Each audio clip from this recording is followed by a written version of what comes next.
Hi guys. How's everybody doing today? I see so many familiar faces, and let's go through the list to see who's here. Who's here today? Let's see. We've got Adam. Adam's here. It looks like he was first today. I'm not sure if there was anyone who came before, but he was first today. And the I believe that YouTube made it disappear. It's like I think if it's longer than an hour before the stream starts, it makes all the messages disappear. So I've got managed to snag that one before it disappeared.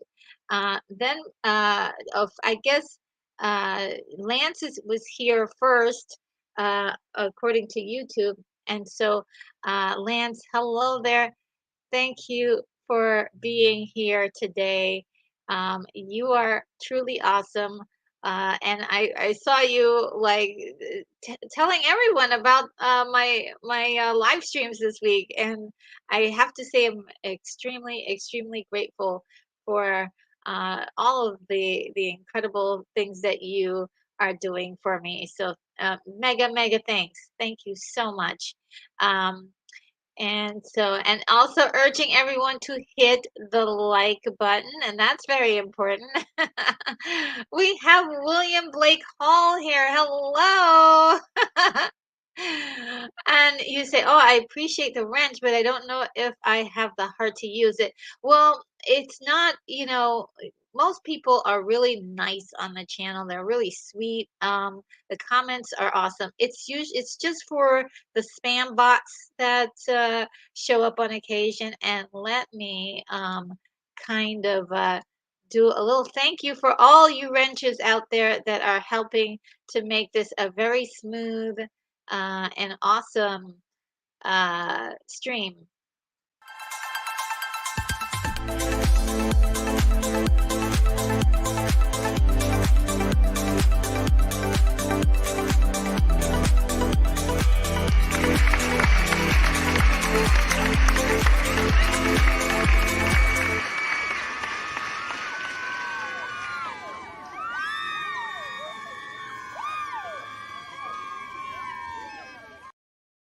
Yes, thank you so much, guys. I really appreciate all of your attentive work to on my behalf.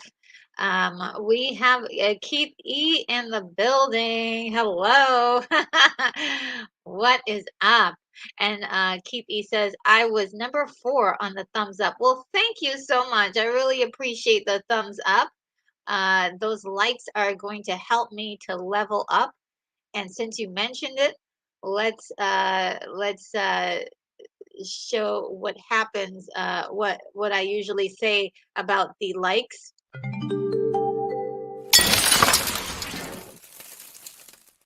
Yes, go on ahead and smash that like button, or gently massage it. You don't have to always smash the like button if you're on a very delicate device. But yes, I love that little drop there with Wonder Woman punching in a window uh, and saving the day, of course. Um, let's see, who else do we have in the chat? Unicorn, Rampant Studio. Awesome to see you again today. Heidi ho, neighbors in and out of the chat, playing with the dogs and listening in. Well, thank you so much. Give your favorite doggy a big hug for me. I love dogs. They're so cute. They are so cute. Let's see. What else do we have? Uh, there was a comment. Let's see. William had a question. I always wonder, is RNG's Astro Girl original art, or did she find it somewhere? That is my own original art. I did use uh, for the actual astronaut suit itself. That was sort of like I used an example and kind of drew my own thing. And I actually, guys, listen to this crazy thing. I finally have merch. Right. I've been working on it for a while now, and I finally have merch. There's a link for it in the description. Um, and it's really pretty incredible. I am kind of had to pinch myself. Oh my God, you have merch? But yes, the merch will of course help the channel, but it'll also be something fun for us to share. I'm gonna get a couple of things myself, so I don't know about the quality just yet. As far as I can tell, this is um, the the company I'm using is from a very good quality company that a lot of YouTubers use a lot.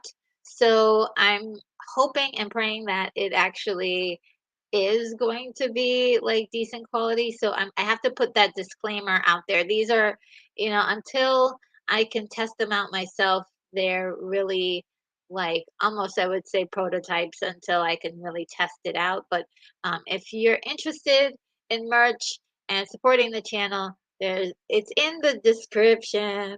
So excited about that. Eek. Anyway, yes, so I did have a few interesting shirts, and I really wanted to make some more interesting merch in the future for us, so we can have our own little community in this corner of the universe. All right, let's see what other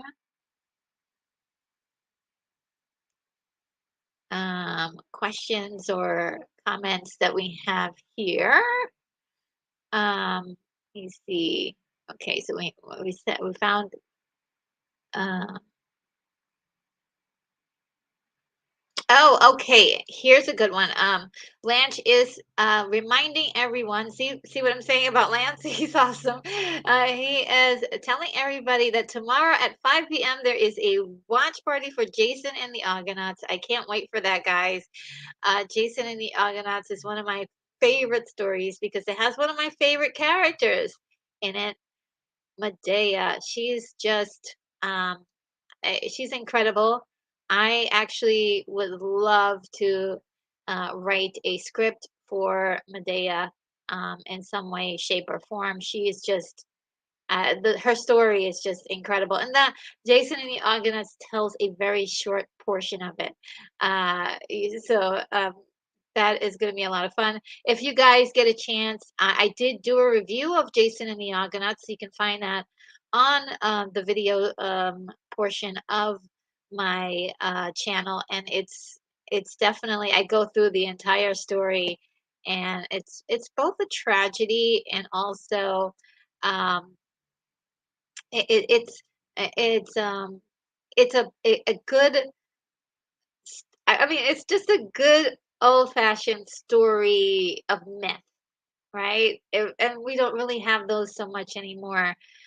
So I'm really happy that I was able to cover so much of it in the review. So you look for that on my channel, um, and it is one of my most it's one of the reviews I'm like most proud of. One of them. There's a couple of them I'm really proud of, including some that's coming up. So let's see what else. And William Blake Hall says, not even sure if I ever actually saw that, but just say the magic word, Harryhausen, and I'm there. Yes!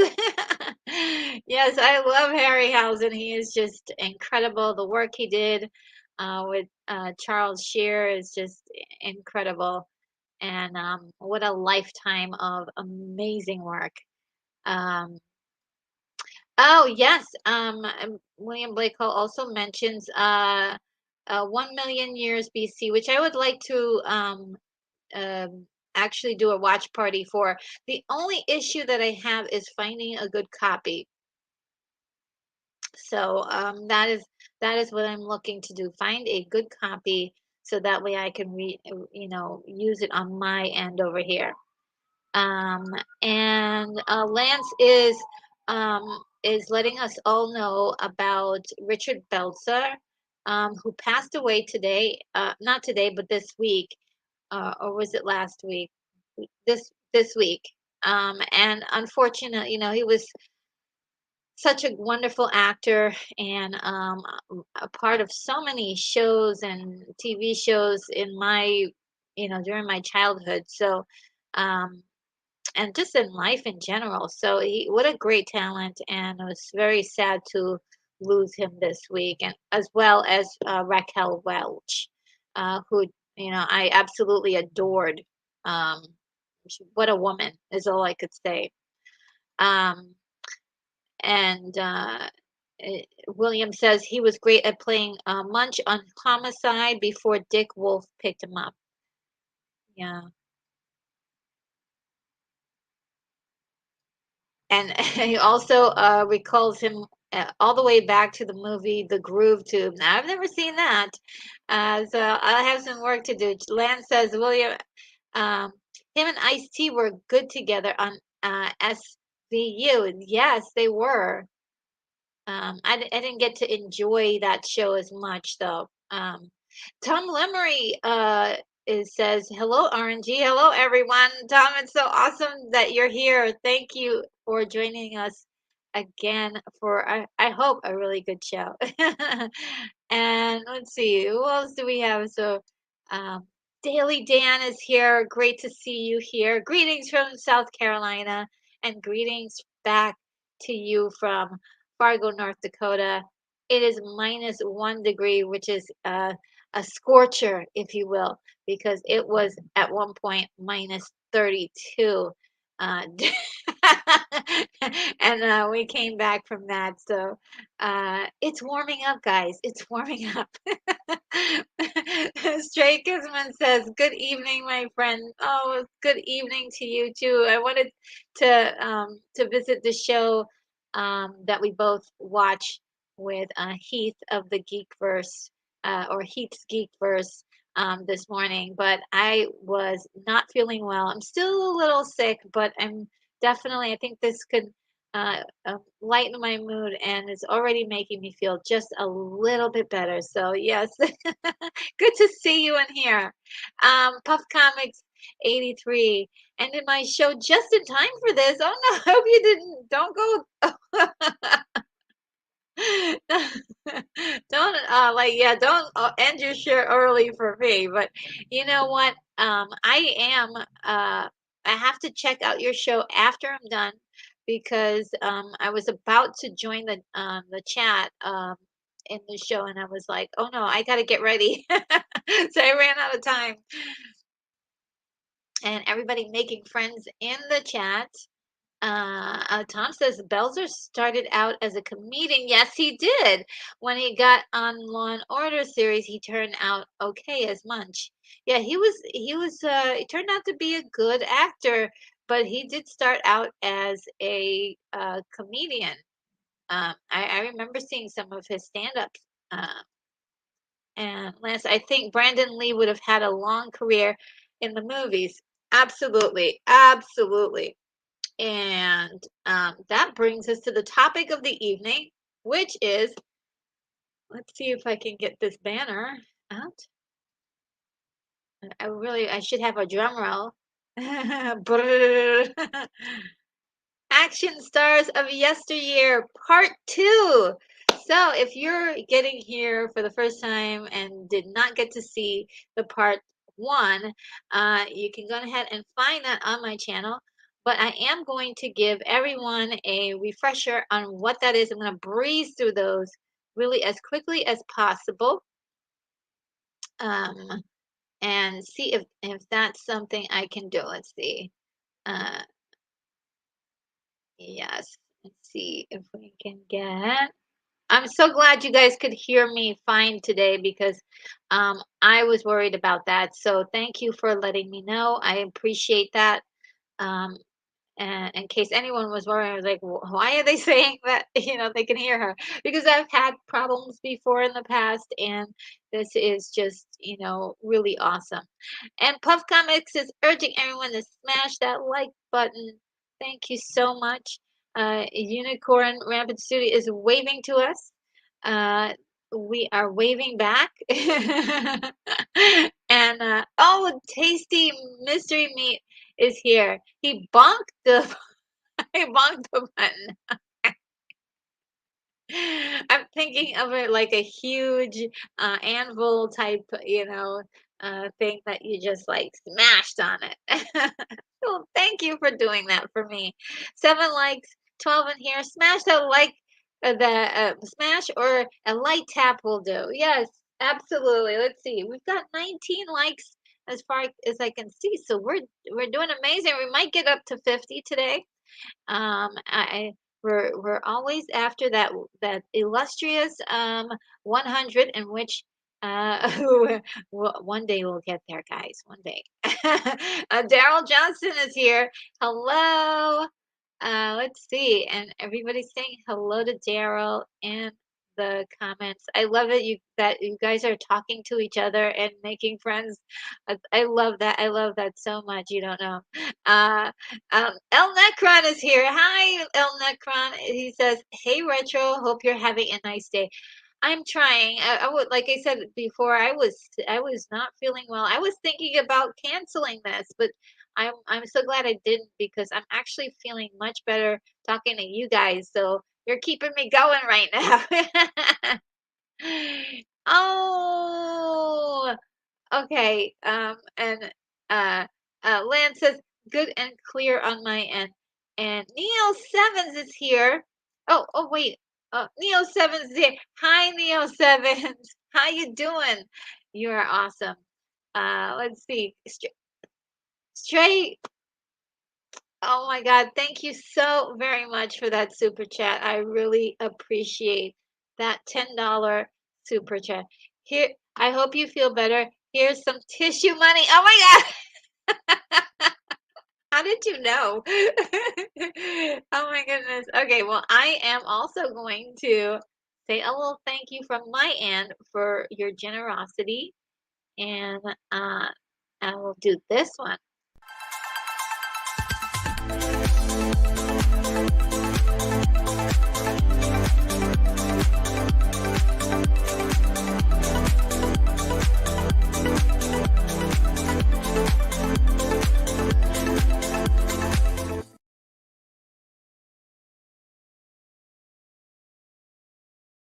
Oh, thanks so much, Kismet. This is just really awesome. I really appreciate this so much. Thank you, Stray Kismet. I'm getting teary-eyed. I'm leaking, guys. And I really will need the tissues, right? All right.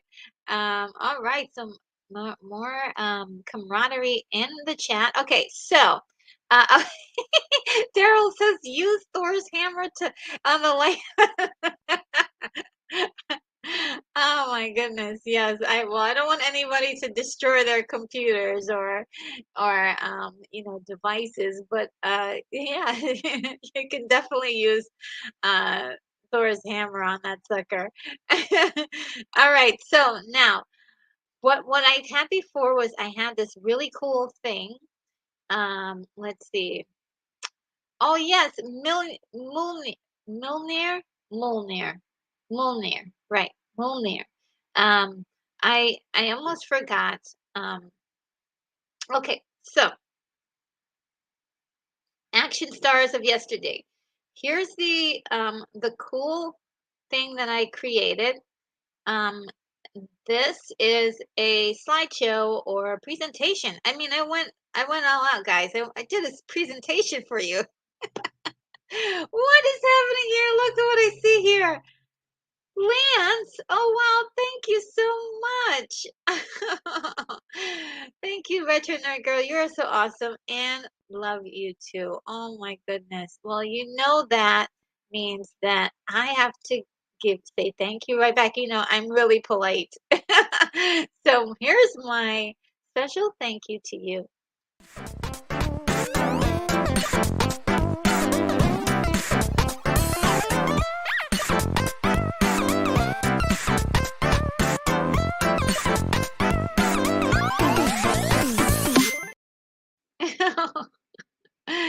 I just love that one. I think it's because of the guy who raises his eyebrows. Oh yeah, and a whole bunch of them. Oh look, Government Cheese is here. Greetings from the fifth dimension. Would you ever consider doing an original Twilight Zone episode watch along? Yeah, that sounds like something I could put on my list to do. So I will definitely like actually let me write it down um, for on my little pad. I have a pad where I keep little notes. Um, and I have ideas of of different things that I could do. So we'll put Twilight Zone episode watch party. So cool! What a great idea. That would be a short video though.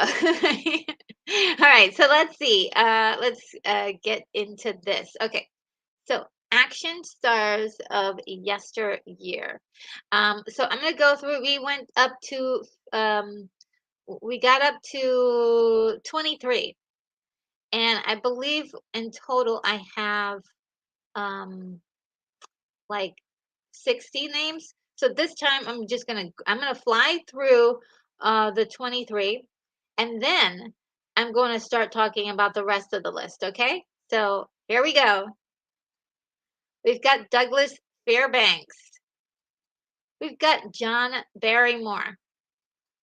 We've got Rudolph Valentino, Buster Keaton, Charlie Chaplin,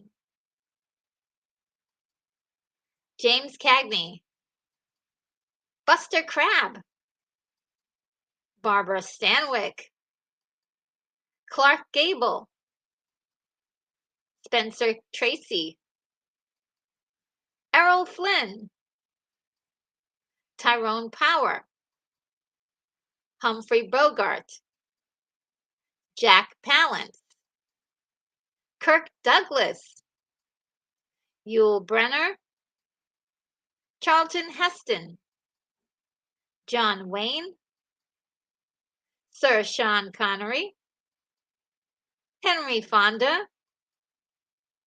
Steve McQueen, and Clint Eastwood.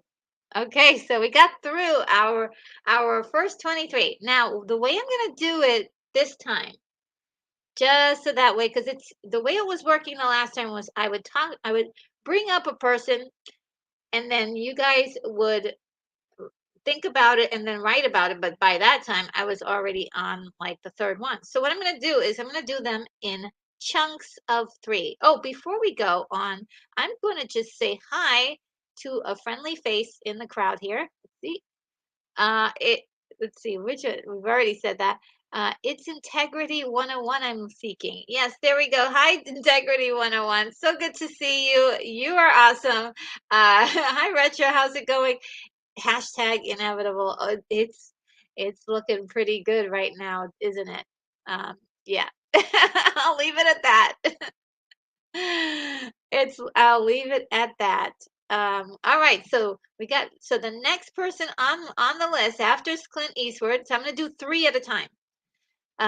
So we've got I'm going back a little bit because I was doing it for I was doing it according to time, like as the earliest to the latest.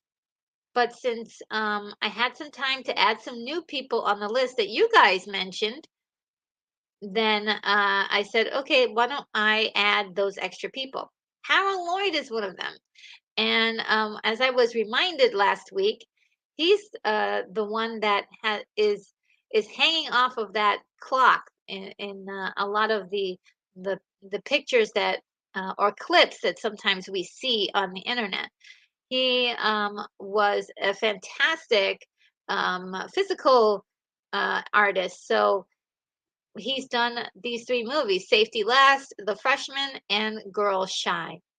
And then let's see, Victor Mature. I love this actor. He's amazing. One of my favorite movies is Samson and Delilah. Ah, that was such a good movie. And I just loved him in it. He also did The Robe and Demetrius and the Gladiators. He did a lot of sword and sandal movies because he was a big, strong guy with lots of muscles. And so he was perfect for those sorts of movies. And he had a great smile too. Then we have Audie Murphy, which you guys told me about, who is a veteran who became an actor. And the stories you guys told me last week were just incredible. So I have to look into him more. He was in No Name on the Bullet, 1959, To Hell and Back, 1955, and Gunsmoke, 1953. Okay, let's see. Some of your comments here. Um,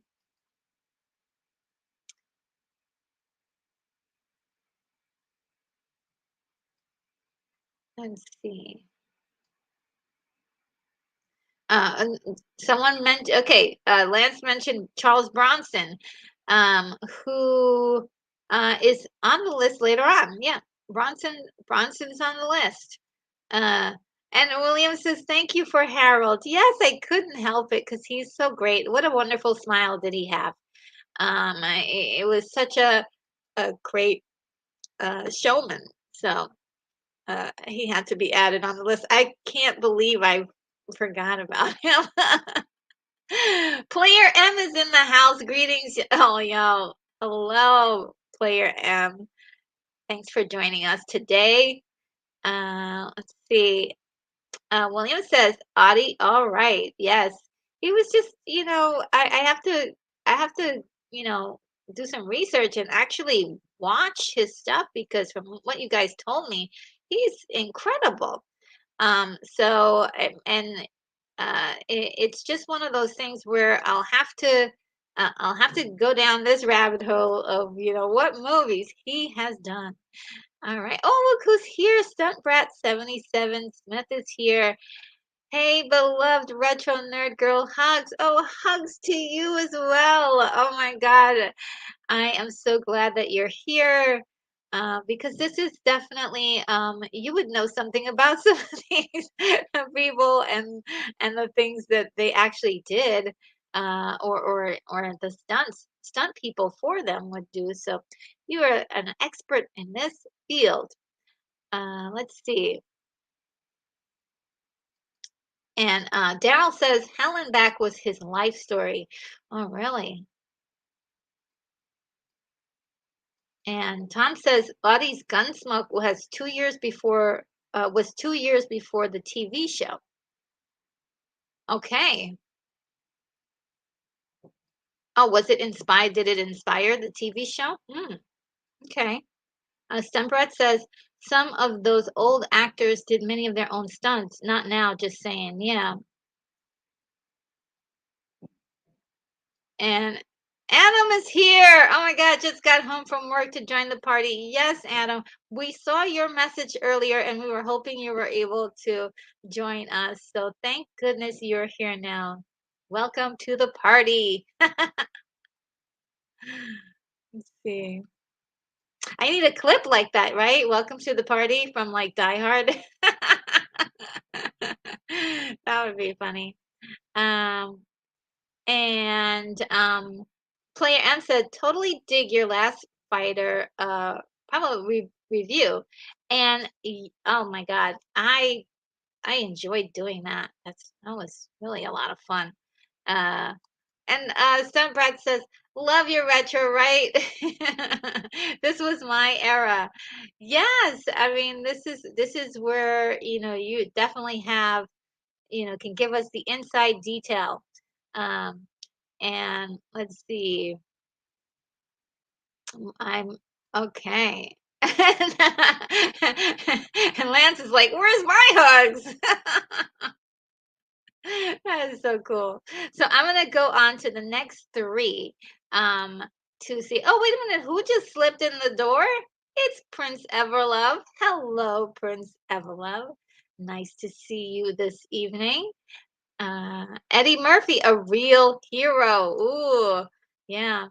According to what you guys are telling me, it seems like he is. He was a hero, definitely. And so we have Rory Calhoun, another suggestion by you guys.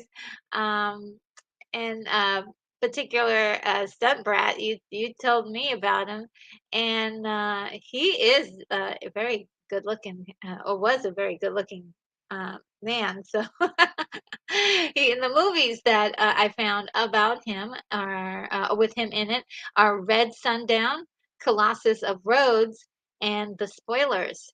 So wow, I've definitely seen Colossus of Rhodes, but the other two I haven't. So I'll have to do a little research. I definitely will have to do that. Uh, let's see. Let's see how far did I go. Okay, so and then okay, the next one is Frank Sinatra. You guys told me about Frank Sinatra last week. And when I did do a little digging, I was like, wow, yeah, there was a lot of movies that he participated in that were not just singing and dancing. So yeah, he did quite a bit of of what we call action for back then. We got Ocean's 11, The Detective, and Tony Rome. And then Chuck Connors, what a great on this list because he's definitely another one you guys suggested um, that I mentioned for sure. And I just was like, why didn't you? I can't believe I forgot to add him to the list. Um, he did Soylent Green, which he was amazing in, Tourist Trap, and Geronimo, where he plays an American Indian. So, or a Native American is the proper uh, um, uh, thing to say. Let's see what we've got here. We've got Sunbrat saying, "Love Rory Calhoun." Yes. I snuck him in there. I was like, yeah, we gotta, respect those uh action stars that, came before. And you know what? I'm so glad I'm doing this. I'm actually learning a lot more about these action stars um that aren't exactly like the ones that everybody knows. So I'm so glad. All right, let's see. Daniel Johnston says Murphy was one of the most decorated American combat soldiers of World War II. Wow. I see. I'm learning. I'm learning. I love it. Um, guys, give me one moment. I have to take care of something. I have to take care of one thing really, really quickly. And so I am going to um um put on a little video while you wait, okay? I'll be right back. Just have to handle something really quickly.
Thank you guys. I just had to handle this really quickly. I am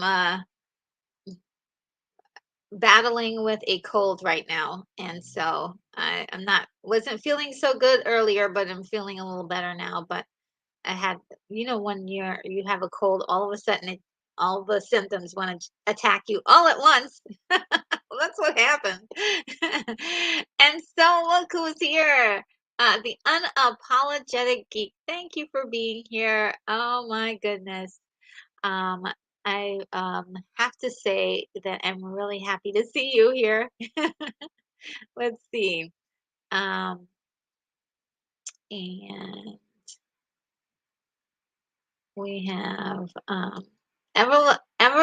Prince Everlove says, I have all Frank Sinatra's albums on CD. That is so cool. He's what a voice. What a talent. What a just a total talent. His acting is incredible.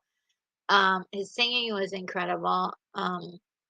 You know, what an incredible talent in the business.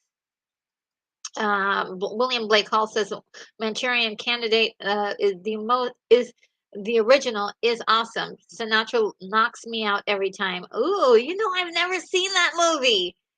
The Manchurian Candidate. I've never seen it. I've gotta see that movie.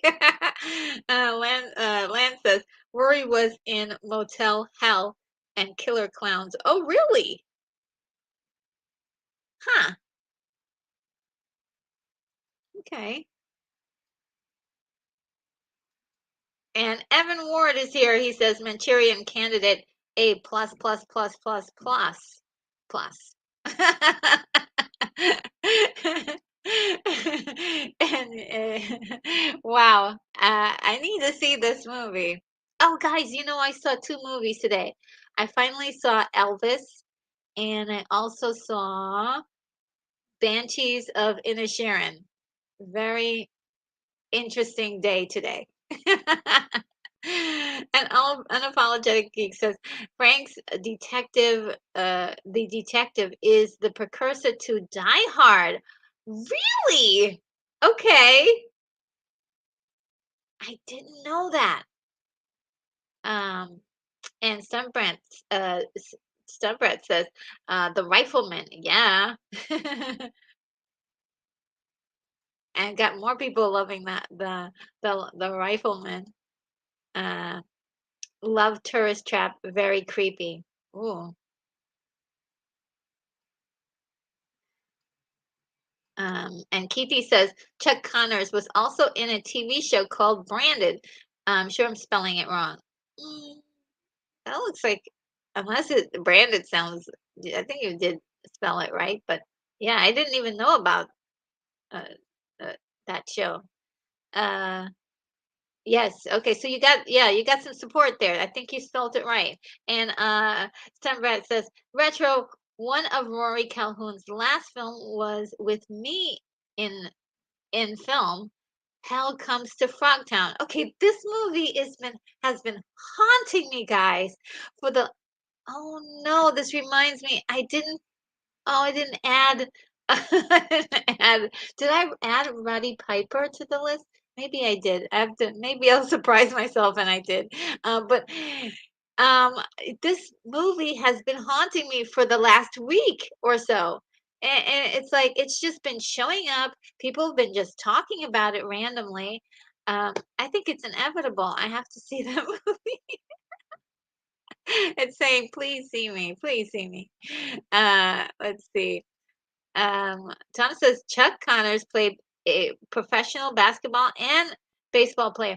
Oh, I saw those were the pictures I was watching because I was looking at some pictures and I was like, oh, that him in like high school? I didn't know that. I did not know that. Daryl Johnston says he played a character named Superman in the Superman show from the 50s. Interesting. What do you do when you're branded and you know you're a man? Okay. I have to see this show to get what that means. I bet it sounds cool. It sounds really cool when he says it. Wasn't there a werewolf TV show with Connors in it? Oh, I don't know that one. Oh, and Stray Kids says dance party, everyone. Every time that video comes on, I want to start dancing. So yeah, I've got to put together like a little dance. I want to do two different ones, like a dance um video or dance kind of video, or I also want to do a like a chill lounge one. I have a lot of chill lounge music that I like. Stunt Rory was an angel ion in the eight was an angel in the 80s.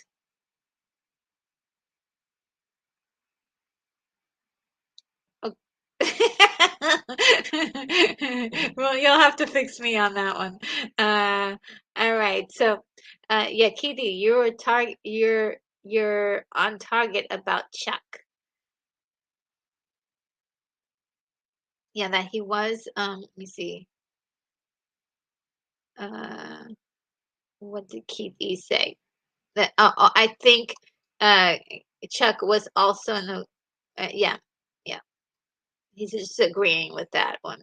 All right. And some Brent said Rory worked on a Avenging Angel like in 1984.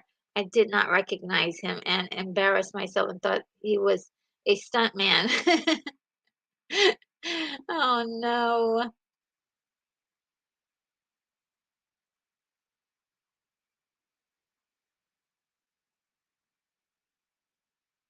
Let's see. And the unapologetic geek says, "Oh no, feel even better."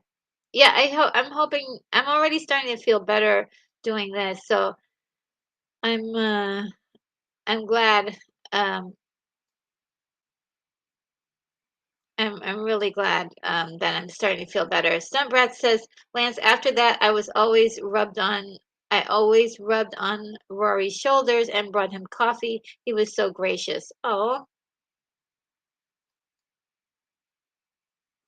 I went and looked it up. It was a YV show. Oh, young YV.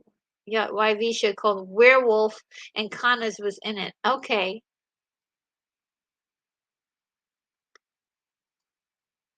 Oh, and Tom says you can always have a part three, four, and five if need be. Probably, yeah, yeah. And Darnell says take that vitamin D. I take vitamin D every day.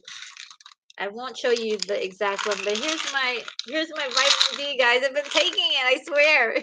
And I've been taking vitamin C, but when the temperatures get down to like minus 30 and there's like uh that wind starts picking up, don't plan on staying unsick because it's gonna get to you.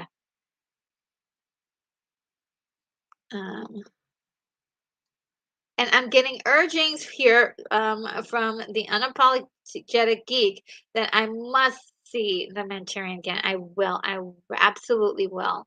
I absolutely will. Um, and let's keep going. I'm gonna just skip over a few here. Um, How Comes to Frogtown is pretty darn weird. I think you'll like it. Okay, I really want to see it.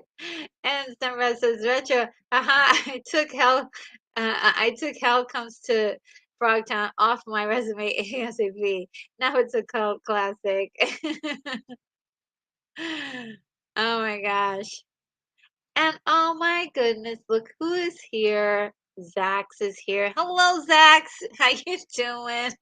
Hey, RNG. Happy Friday. Well, happy Friday to you as well, sir. Uh, let's see. Let's keep going here. Um, and oh my goodness, Stuart Mitchell is here. Retro Nerd Girl. Hello, my friend. Hello. I was I don't know what channel it was I was watching. I was kind of lurking that day because I wasn't feeling so well. But I of course saw you that you were promoting my watch party for tomorrow night, and I'm gonna tell you, I was like, oh my goodness, my heart was warmed. Um, was I lurking, or did I see the replay? I may have sent. I was in the replay crew for something, and I was like, "There's my name pops up," and I'm like, "What?" Thank you so much for looking after me and spreading the word about my channel. I really appreciate that so much. Really, I do. Um, and let's see.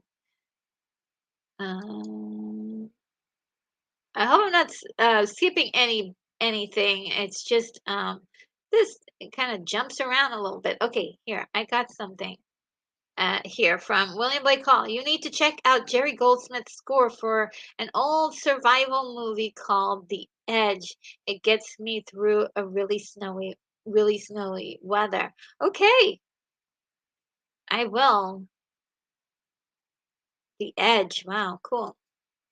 And Sunbright says retro airborne every 3 hours. When you first feel it, trust me. I was on a remote locations. It works. I okay. I'm gonna have to um get some of that because actually yeah I could yeah I totally get it. I know where to get it. Um because yeah, I mean usually I'm fine. Not a big deal, but it's just been brutal. Because we had a blizzard last week, and then we had another blizzard, and now the wind chills are ridiculous. So, and people were like, "Oh my God, I thought spring was coming." Yeah, and it's not around here.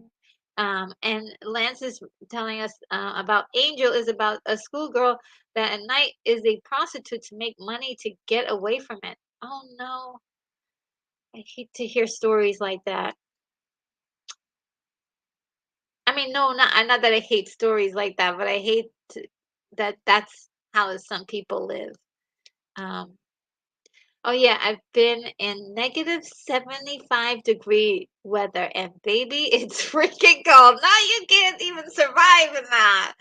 Like oh my God, brutal. It's brutal. Like I don't know, it was one of the days last week, and I could feel the bones in my face, like I've never been in without touching my face, I could feel them like uh it was just so crazy. And my eyelashes were getting stuck together because it was so cold. And every time I would close my eyes, it would just stick a little bit because the moisture was making it turn to ice. So crazy. All right, so I'm gonna keep going. So that way we can I may have to do a part three, guys. All right, so who else is on the list? Let me just take that off.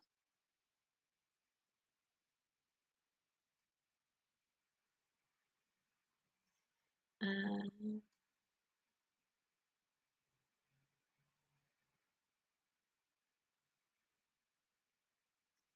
let's see. All right. One day I'll finally get to know all of my equipment here. But we've got the illustrious Raquel Welch. Oh my God, what a beauty. What a wonderful woman. Um, just gorgeous, gorgeous, gorgeous lady. And she was in a lot of action movies, a lot of them, a lot of westerns, a lot of movies where she had to be physical, and that was really cool. Um, and she did a lot of she was a singer and dancer too. She did a lot of singing and dancing. Could do them both. And so wow, what a talent. The movies that I have here for her are 1 million years BC, as we talked about before. And then we have Hanny Calder and Fantastic Voyage. And I'm not sure if that was her first film, but she was kind of just starting out with that one. And so it's kind of cool. I have to do a watch party for that eventually one of these days too. So that is on the list. Let's see, who else? Richard Harris. He did quite a few action movies and was just, or what they would call action movies for the time.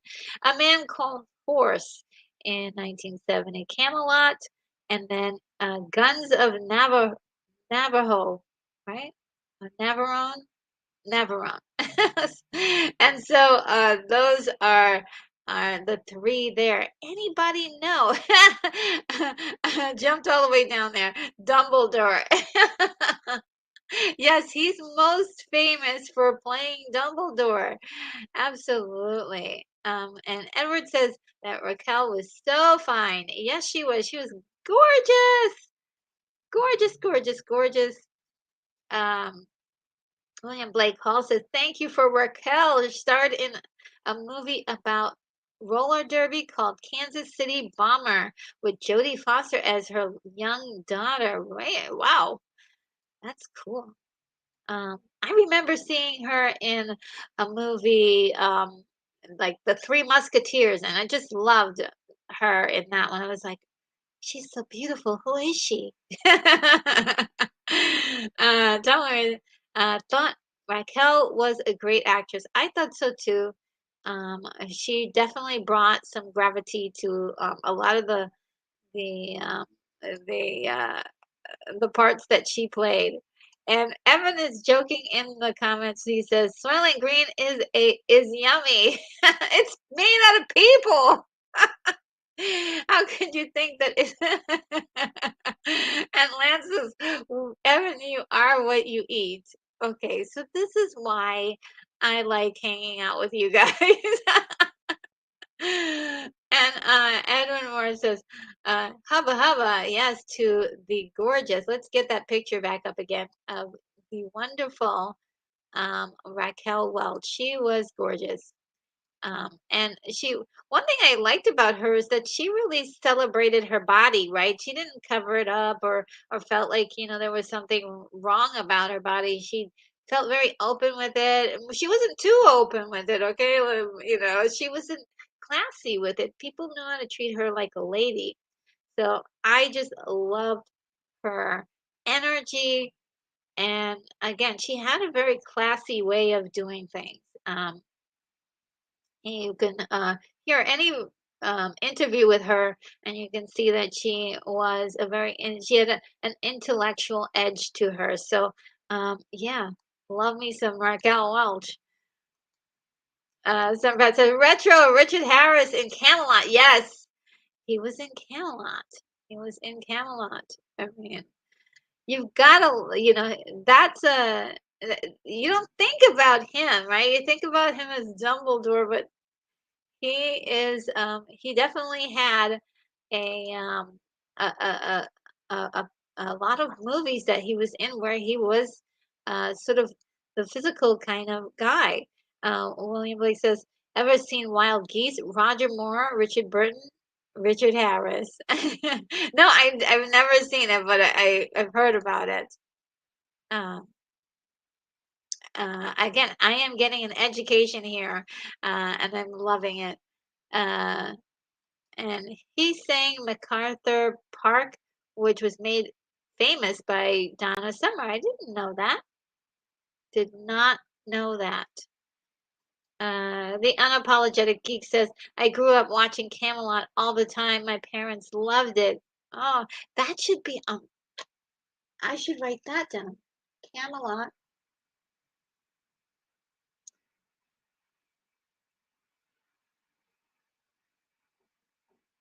Watch party, right? What do you guys think? Eventually, one day. The reason why I'm saying this because I already did Excalibur, so we'll just keep going with the. I think that would be a great one day. Uh, so let's see.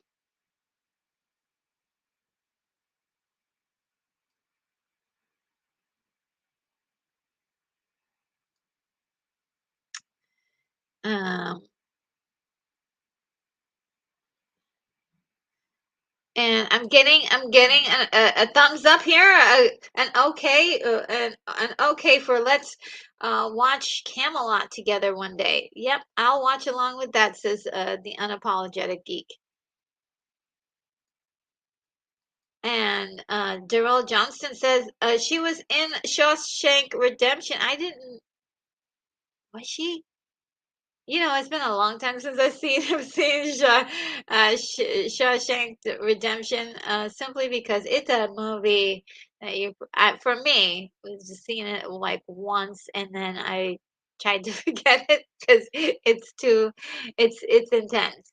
But um, I think what I need to do is watch it again with new eyes, because I think seeing things in a new way is always I don't know, it just makes you appreciate things more, you know. As you get older, I think you appreciate things differently than you do when you were a kid. Um and oh, okay, so it was Rita Hayworth. Oh, wow. And so Daryl, yes, Margot was in, but she was and very important too. Oh, okay, so oh, she helped with the escape. Okay. Yeah, watch the movie again. All right. We will watch the movie again. And Brad says, Retro, let's watch Camelot. Yeah, baby. Okay, yes, we should watch Camelot together one of these days. I think for like the next few weekends, I definitely have movies set out.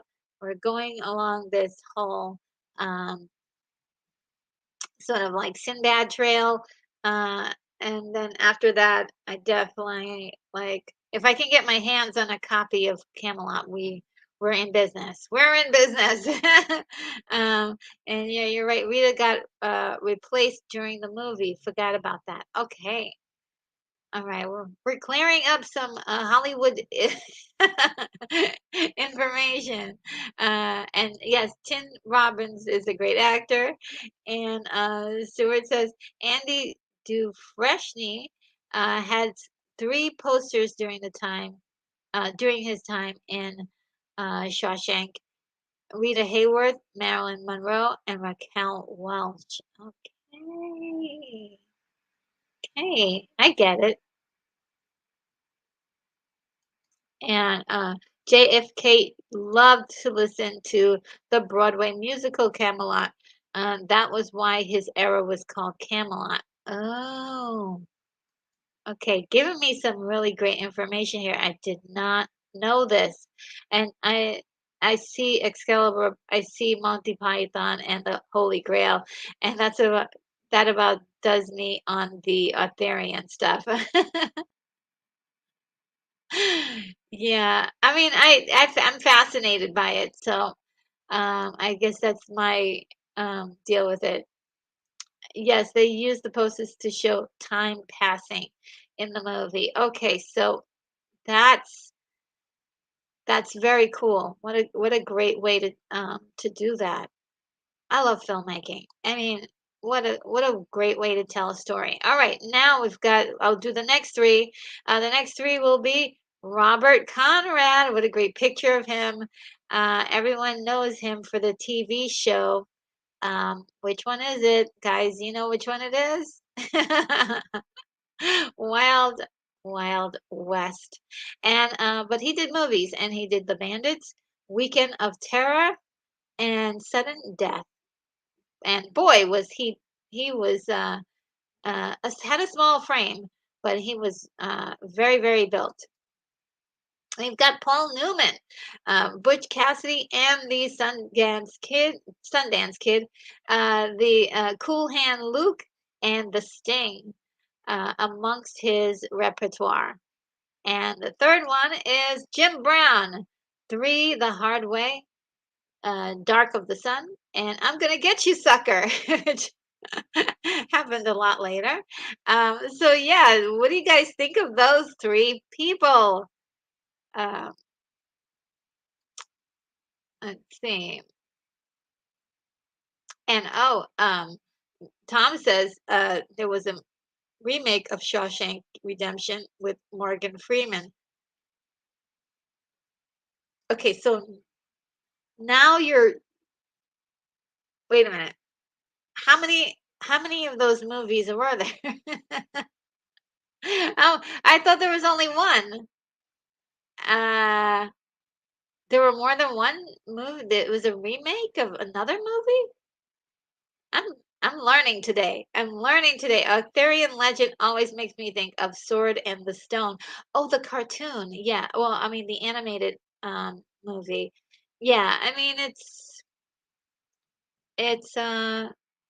that's it that was a nice little movie, but um yeah, I really want to see. I just don't think I've seen anyone do it better than Excalibur. Um, and I would love to see it done, like like a big done up thing. Uh, I mean, an Excalibur, they just took it to another level. They just took it to yet another level. William says, Shawshank has always had Morgan Freeman. That's what I thought, but unless it was made before. Unicorn Rampant Studio says, and Black Sheep Squadron and Sloan. Um, who was this one for Black Sheep um, Squadron? Uh, uh, Black Sheep Squadron. You'll have to tell me which one those were from. Stunbreath says, Robert, knock this battery off my shoulder. LOL.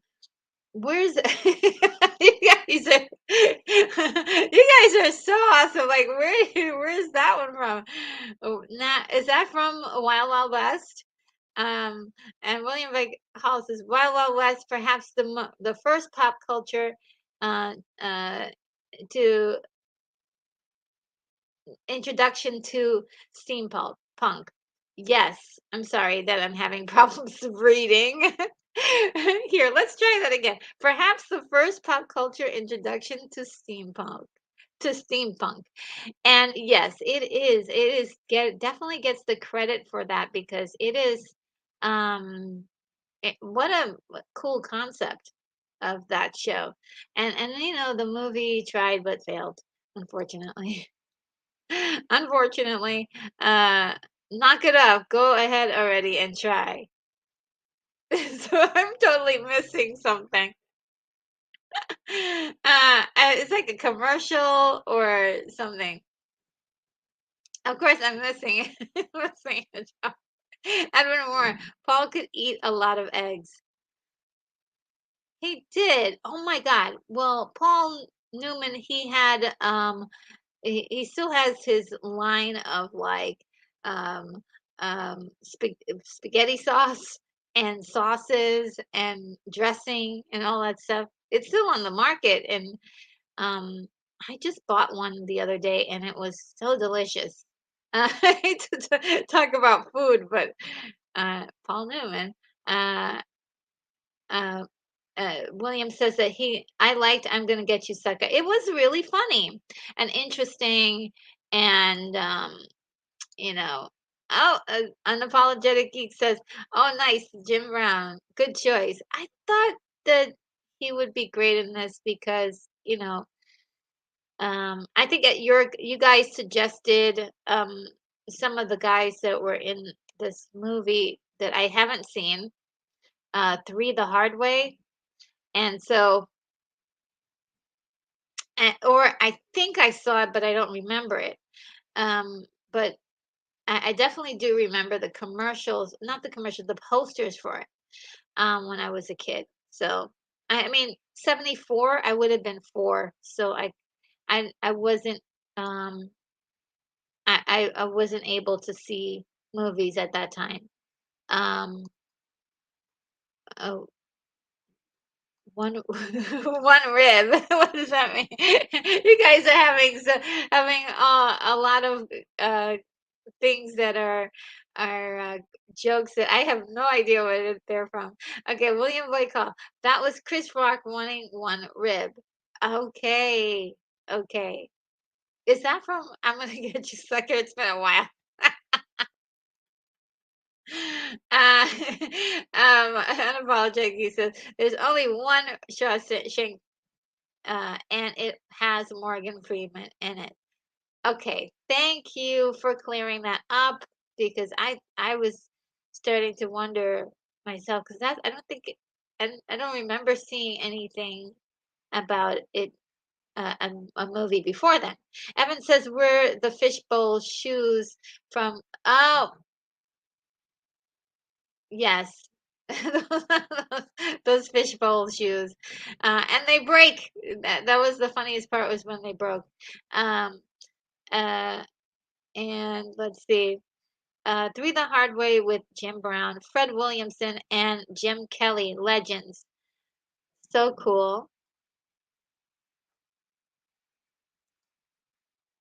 Oh, okay. So Sunbrand is asking about the email or the PO box. Now, I did manage to get an email. Woohoo!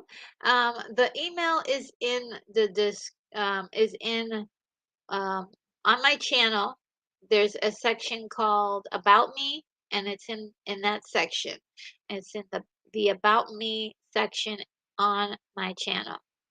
Um, the PO box, since it's been like the weather's been crazy around here. I haven't been able to go there, um, which I was planning on doing, but I also didn't get my Google money yet, so I'm waiting for the Google money to come in. But also, I'm waiting for the weather to be at least not excruciatingly painful as I walk out my apartment. So I hope you forgive me for holding off on the PO box, but I will definitely get it because it makes sense to. But the email is in that, and I'm already forgot. I was gonna say what it is, but I already forgot what it was because it's brand new. But it's in the About Me section on my channel, so it's there. Um, yeah, there's only one. Okay, A Man Called Sloan is fun. I've got to add that to my thing. Oh, Robert Conrad. Okay. Oh, yes. Okay. Thank you for filling me in on the. Yes, he did battery commercials. I do remember this vaguely. Um, I do remember this vaguely. Let's see. Uh, Shawshank Redemption was based on a Stephen King short story, but named Rita Hayworth and Shawshank Redemption. Aha, aha. We're learning about movies, guys. Retro Conrad did a battery commercial back in the day. It was so funny. Yeah, I have to look. I gotta go see this battery commercial. I bet it's hilarious. I don't I don't rem I vaguely kind of remember this, but I may have been too little. I may have been too little. Or I might have been interested in something else. You know how when you're a kid, your mind is just so like focused on something else. Uh, so yeah, Jim Brown was a pro football player and did some black exploitation films. He was in a film with Raquel called "100 Rifles." Tom Lemery, Lemery informs us, and thank you for that. Yes, I that is true. They were in that movie together. I did not see that movie, but it looks interesting. And there's a poster of Raquel all over James Brown. And he's like, yeah, he's just like hanging out, like, yeah, I'm the man. So yeah, that's a very interesting and salacious poster that I saw there. Um, and Tommy says, wasn't Police Shore um, is Shawshank Redemption also? Um, I'm not sure about anything about what to do with children. Okay, William says video for Richard Marx's song Bazard starred Robert Conrad in a creepy role. Oh, oh, you meant Hazard. Okay, maybe I've seen that. Yeah, maybe I've seen that because I used to love Richard Marx. Um, the Ever Ready battery commercial. Yeah, I mean, I think it's coming back to me, but I have to see it.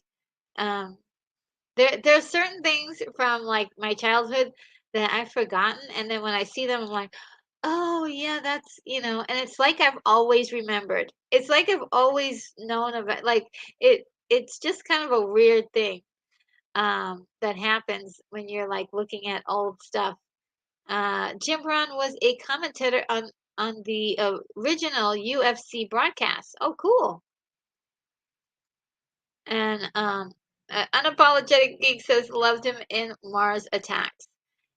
I did too. I loved him in that too. And I really like the fact that they did give him a role, a juicy role instead of just like giving him um, you know, a cameo kind of role. They gave him like a decent role with with some meat on it, you know what I mean?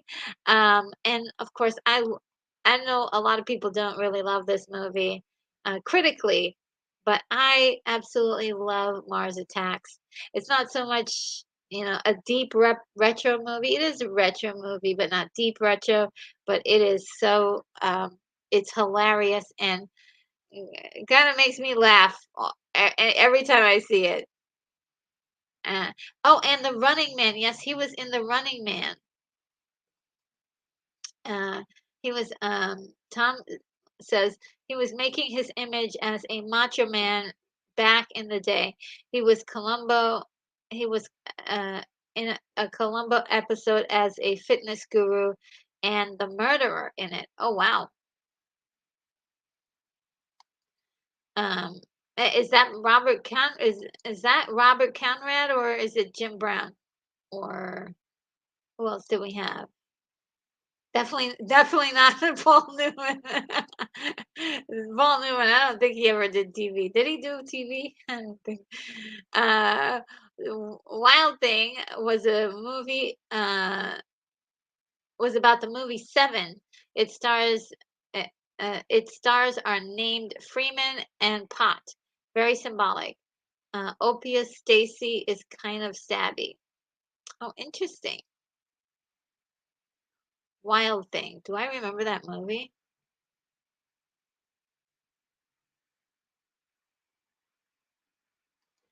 Um, Oh, yes, Steph Brett worked on Running Man. Oh, wow. That is so cool. And oh, thanks, Retro. Thank you so much. You are so awesome. See. And Stray Kismet is telling us that outside I sneeze and my goatee froze. Oh man. Oh man, that's yeah, that would happen around here too. That would happen around here. Daryl says, various Martian, ack. I love that movie. Retro Nerd Girl. Chris Rock had a scene with him, a scene in I'm Gonna Get You Sucker with Isaac Hayes serving at the counter and Jim Brown as chef. Yes. Now, was it? And this in I'm Gonna Get You Sucker, did he have like a bunion?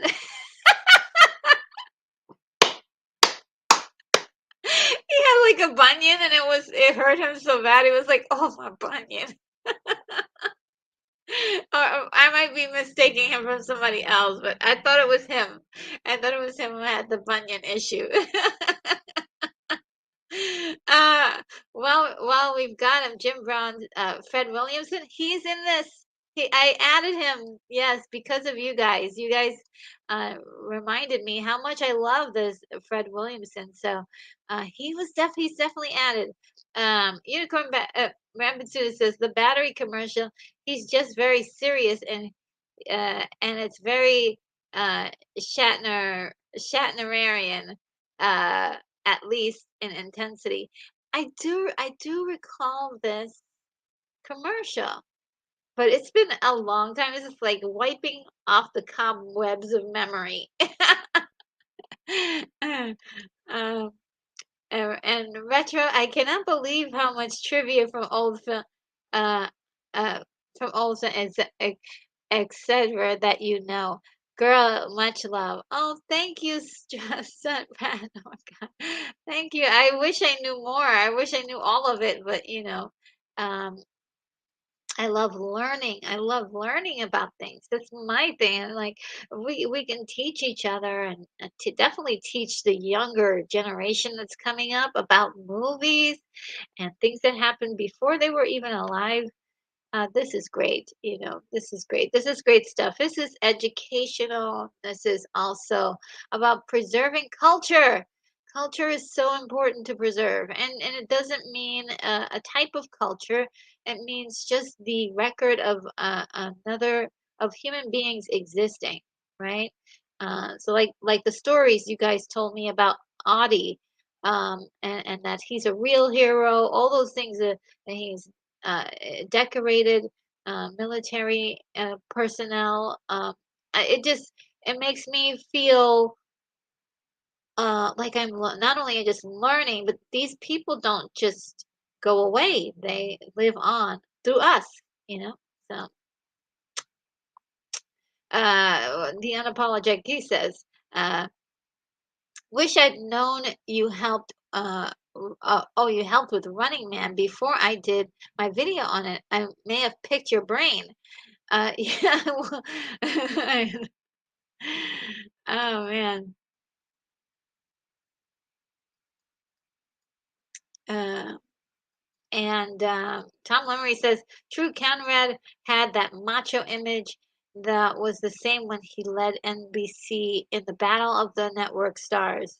Yeah, he does have like a certain kind of leader quality, and bravado, right? Bravado, which I think is what people would probably consider toxic, and I don't consider it toxic. I think it's great. That's why we look at the stars and we give someone center stage. We love bravado. I love seeing that. I love seeing bravado in both men and women. I love to see people really going for the big show-stopping numbers and showing us their talent and being not being afraid to do so.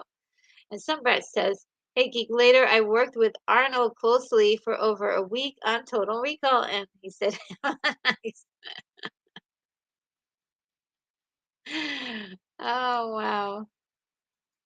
And Stuart Mitchell says, "I also remember Jim Brown from Oliver Stone's American Football movie, Any Given Sunday with Al Pacino." That's right.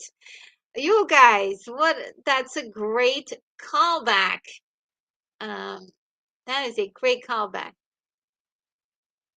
Oh, yes, I'm sorry. I read it word for word, but yes, Brad Pitt.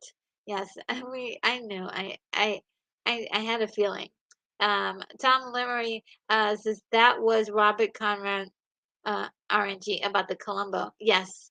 So, yes, I got it. I figured it out a little bit. Excuse me a second. And let's see. We got a message. Adam says Chris Rock is an action star. Uh, oh no, that's uh, Adam. All right, Tom says the Oscars proved that, Adam. Uh, the unapologetic he says, "Unfortunately, I got a motor and feed. No. Okay. Well, okay. I hope to see you tomorrow. Um, and you have a great night.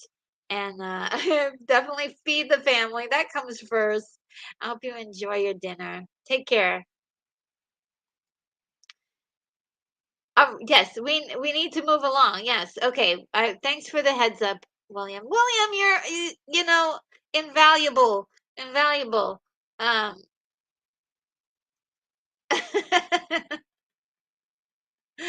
Oh man. Okay. So you're in the Richard. Back in the day, we had just one of had to be just we we just had to be one of the guys and give it right back to them. Yes. Yes. Uh. Yeah, you don't have another choice, right? So okay, like the next three, Charles Bronson, guys, here he is, Charles Bronson. Uh, he worked out a lot, okay? um, let's see. Death Wish is one of his movies. Magnificent Seven, The Dirty Dozen. Uh, and then we have Richard Roundtree, who, of course, did a bang up job as Shaft and all the sequels there. And then he did An Eye for an Eye. Uh, then there's Bruce Lee, Into the Dragon, Game of Death, and Fist of Fury. What a movie! What a Fist of Fury! What a movie! And yeah, amazing. Is all I can say about Bruce Lee. Amazing. Let's see. Um, let's see what else we have that. Uh, what you guys have to say in the chat about these guys. Um, uh, retro when Arnold. I said yes. You have to, yeah, you have to. All right, and player M said, to me, nerdy girl, there's no rush. Oh, thank you. You're so sweet. Thank you so much. I will, though, for the act of efficiency, definitely try a little harder here to not not to be too distracted. I'm a little sick too, so please forgive me if I'm a little loopy. Um, so William says, I recall Bronson all the way back to Master of the World opposite Vincent Price. Wow, I had no idea that Bronson and Vincent Price worked together. I wouldn't peg them to be, workmates or, working opposite each other in a movie. But wow, I have to see this. Master of the World. Okay. Um, was that a horror movie or what kind of movie was that? Was it any good? Stuart Richards says, "You guys would be great doing an interview stream together. We're gonna try to work on that." Thank you, Stuart Mitchell, for suggesting that. Yeah, we'll talk because I definitely want to make sure that my friend is comfortable while doing so, and also that she can protect her identity because I want her to feel safe. And so we'll definitely talk about that stuff, Brett. We'll talk about together. Big hugs from me, Daryl Johnson. What's for dinner? Oh, he might be gone. Is he gone? Uh, yeah, I would love to know what's for dinner. I'm hungry. And of course, yes, Death Wish it was amazing. Was amazing. Wasn't it amazing? Ah, it's one of those movies like if somebody did Death Wish today, what do you think? Is that possible to do a Death Wish movie today? It wouldn't cost a lot of money either. And I wouldn't mind it if they did it as a period piece back, like, from the 70s. That would be really cool to do a whole like shebang with like costumes and everything. That would be a lot of fun. Tom Limmery says Charles did some TV and was in Big Valley episode with Barbara Stanwyck. Wow, two greats together. And Stumprat says, Stuart, I'm down. I'm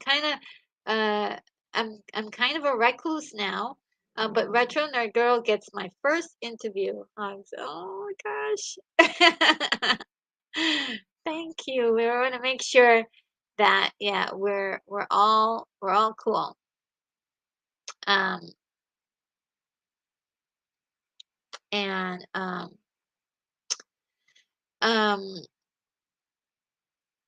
William Blake Hall says Master of the World is a pretty fun adaptation of Jules Verne. Really? Okay. And Tom is letting us know that Bruce was Kato in The Green Hornet, and I do believe that was a TV show. Um, and it was for a lot of people that's how they were introduced to. And let's see. Um, Daryl says he was also in House of Wax. Okay.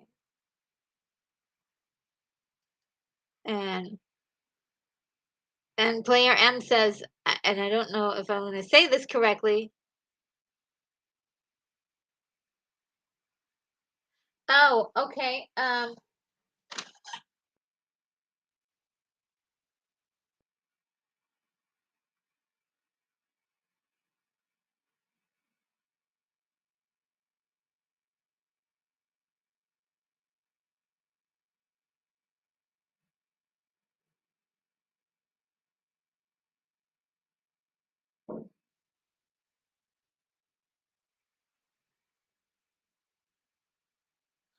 Okay. Um, I I'm getting a message. Okay, I'm gonna try to say this. Manos de Pietros. I hope I said that right. Okay, so Retro, please delete my info if you can. It won't let me. Okay, what I'm trying to figure out what info. Okay, let's see if I can get there. Because it did say that something got deleted. Um,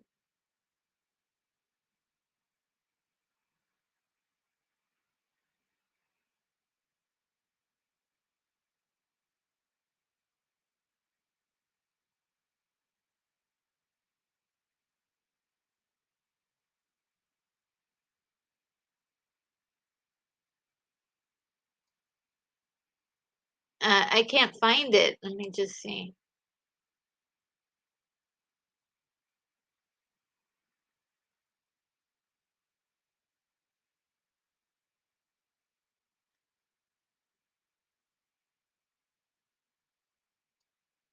Yeah, I can't find any information.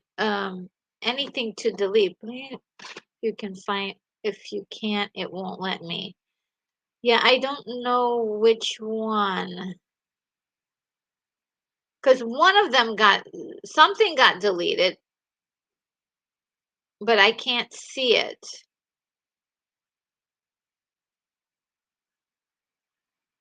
So I don't know. I hope everything is okay. Um, if not, I'll have to I'll have to edit. Um, I'll have to delete it from in here. I'm not sure. I don't see anything. Okay, so all right. Well, I'm for now I'm gonna go on because I don't see anything. I hope everything is okay. Um, Darrell says, yeah, but a woman should be the main character. Darrell, you're being silly, right? No, I just want a Death Wish movie. Just like I want them to like get someone who almost looks like Charles Bronson too. I want them to do the whole thing in the like the 1970s. Um, and Unicorn Rampant Studio says Key Luke was Kato in the first Green Hornet movie. Oh, really? Really? Let me see. Um, Keith E says, I believe Burt Ward was good friends with Bruce Lee. Oh, Robin? Cool. Uh, if ever, for just so everybody knows, Ward is the guy who played Robin in Batman and in the TV series in like the early 60s. Uh, and Sunbrat says, no problem. All you guys are welcome to email any love. You're so sweet. Yeah, I don't think it didn't put it in there or something. I don't see it on my end. So your secret's safe with me because I don't see it in the chat. And I'll go back through it again, and if I find it, I will definitely delete anything if it looks like it's an email or something. And player M says my Spanish is incredibly incomplete. That's okay. So is mine. I said that I was gonna learn how to speak Spanish eventually one day, but it just is taking. It's gonna be a while. Hey, William says, hey, that's two movies that co-starred Vincent Price and Charles Bronson, Master of the World and House of Wax. I did not know this. Wow. Um, for trivia, William, you are like the king. Okay, the king of trivia, retro movie trivia. We can get you a crown because yeah, it's yours. Oh, Lubik touched me today is here today, and yay, I remember to be here even if I'm late. Oh my goodness. You are right on time because we still have a few more to go, and I am just warming up. Okay, you guys are saying hi to Lou, Rich, in the chat, which is awesome. But I'm gonna say hi to my friend here. Hey, Sickness, how you doing? Good to see you. Hey, Retro, dropping by to show some love. Have a good one. Thank you so much, Sickness. You are awesome. I'm so happy to see you. And some Brad says, no worries. Yeah, if I see it, I would just, oh, you just, what was this? You just sent me, okay, great. I'm so glad we are, on track to, get this started. Um, and we know we'll have one person for sure in the audience, and that will be Stuart, who's gonna love it. And I hope the rest of you too. uh, oh no, not Bruce Willis. Um, well, I didn't get there yet. Um, I didn't get there yet, but he's on the list. Danny Danny Trejo do a Bronson role. Yes, that would be actually really cool. That would be really cool. Yeah, I like that idea. And Lance is back. And player M says in Spanish, I would say that Fist of Fury is a favorite. Oh wow. Yeah. Yeah, Fist of Fury is just one of those, it's like an epic movie, but it's also like feels small too at the same, it feels big, feels small. And the premise for it is just like incredible. And all the actors were so good. Uh, the fighting, the choreography was just incredible. I loved it.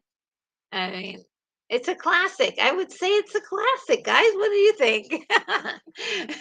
Sorry, my voice is cracking, like I'm going through puberty or something. A few liquids there. Okay. Um, and let's see. And Lubitsch says, I meant Bruce Willis remake of Death Wish. Oh, did he do that? Did that happen already? Oh, what I'm thinking about is something totally different. I was thinking about totally something totally different. So I didn't know that. I will have to look into that. Yeah, Bruce Willis has done a lot of movies in his day. So I definitely have a lot to. Uh, yeah, I believe the only host or moderator to compose the link to a chat. Oh, that's why. Oh, okay. So that's why it. Um, yes, that makes it. That makes it. That's why. That's why it didn't do it. Yeah. So yeah. Unicorn, you are right. Key Luki was Kato in the 1940 Green Hornet movie serial. Keith, um, he, others saw things different with Bruce and Bert's relationship, according to Van Williams for Green Hornet. Wow. So empty your mind, be formless, shapeless like water.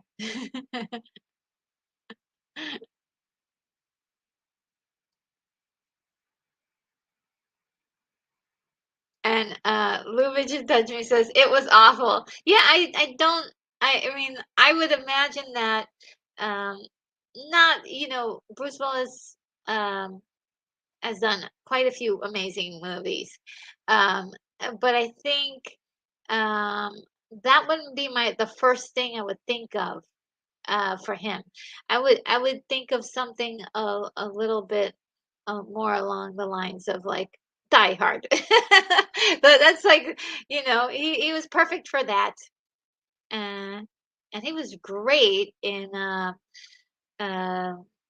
the Fifth Element. And Player M is saying something super, super kind to me. Appreciate your channel. It's just crazy. Thank you so very much. That means a lot to me. I work so hard on the channel, and I am really thankful that you're liking it. I'm really happy about that. Sunbreath says, Retro, can you delete my info? Fine. Otherwise, no problem. Much love, girlfriend. Hugs.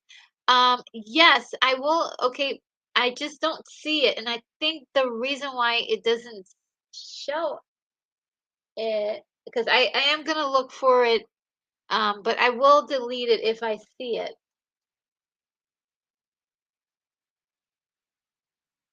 Um, if you could just, if you could just tell me where it might be, because I don't I don't seem to be able to find it.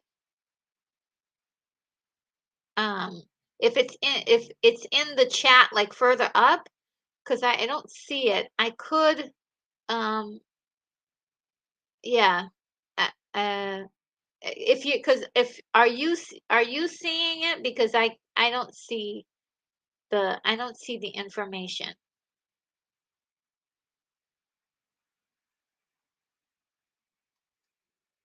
Um, Darrell Johnson says Bruce Lee's the Way of the Dragon was good. He had a death match with Chuck Norris. I remember that. I remember that.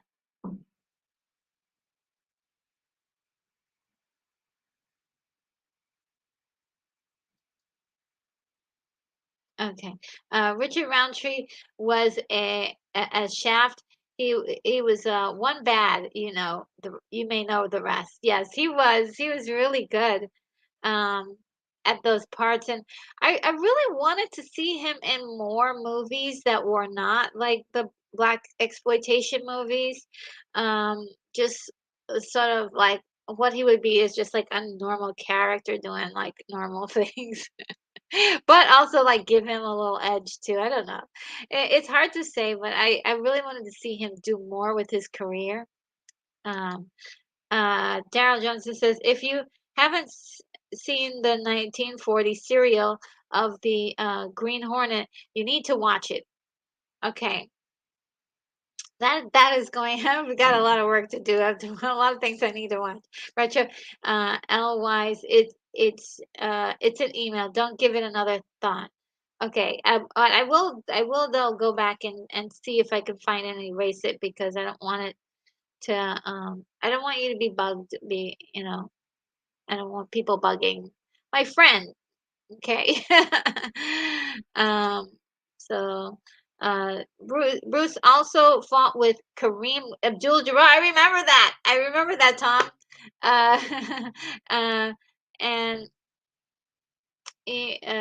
Kitty says type of junk email address in there. I doubt it will display. Oh, okay.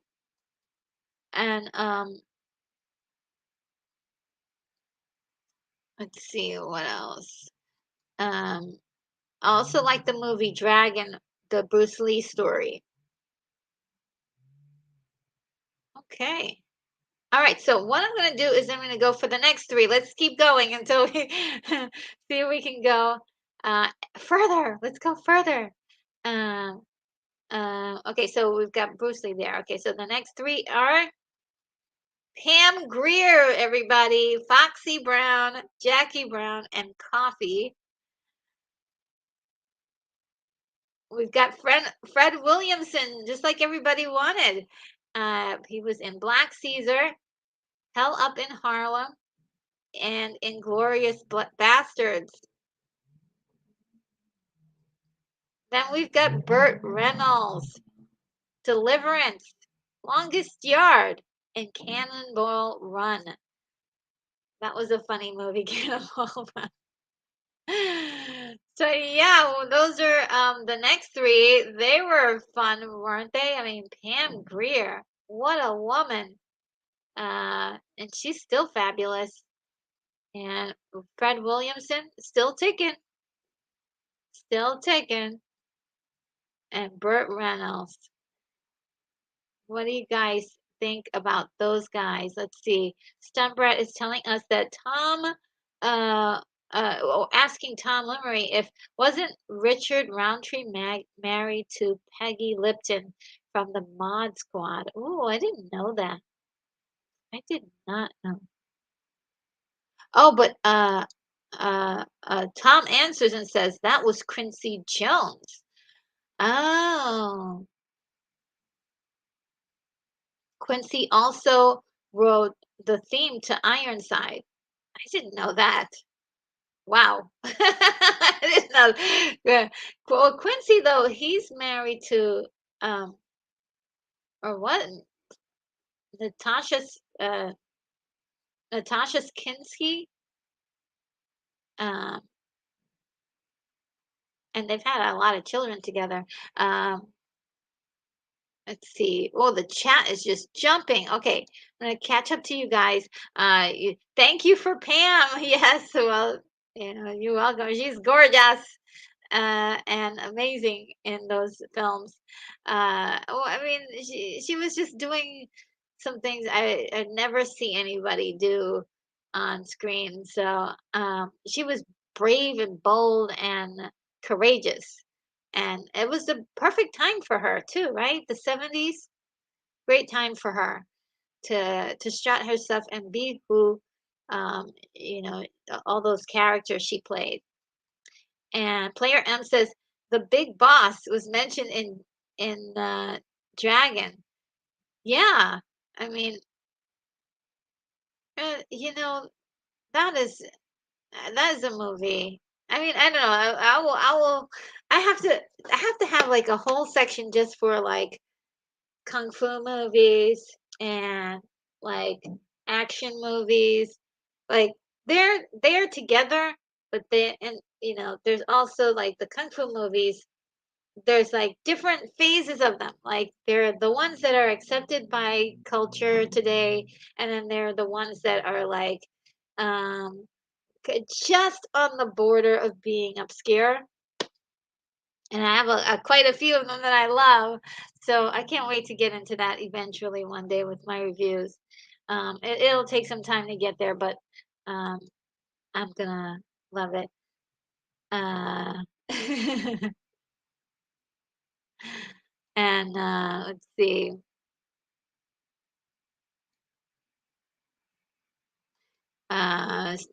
Stuart Mitchell says, I remember Richard Roundtree appeared in Seven. Oh, really?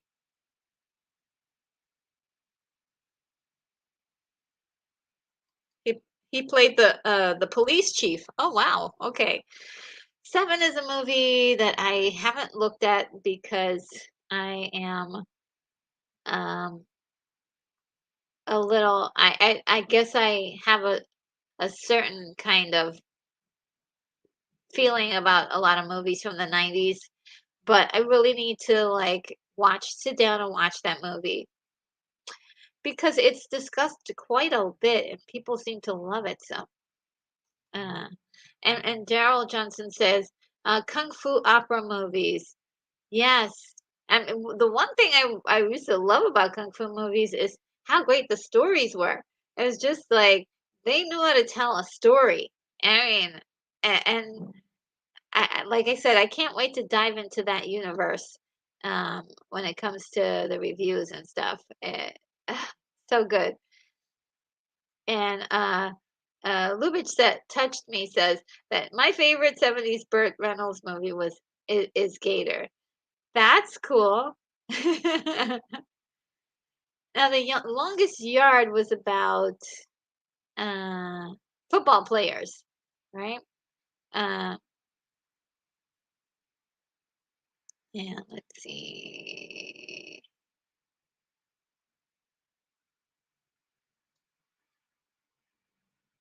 Yeah, and Stuntbread says, William, I need to watch that film. Seven. Yeah, both of us.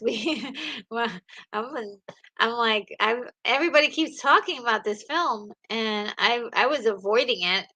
Uh, but maybe I need to sit down and watch it. Tom says Burt was in Gunsmoke and starred as Dan August.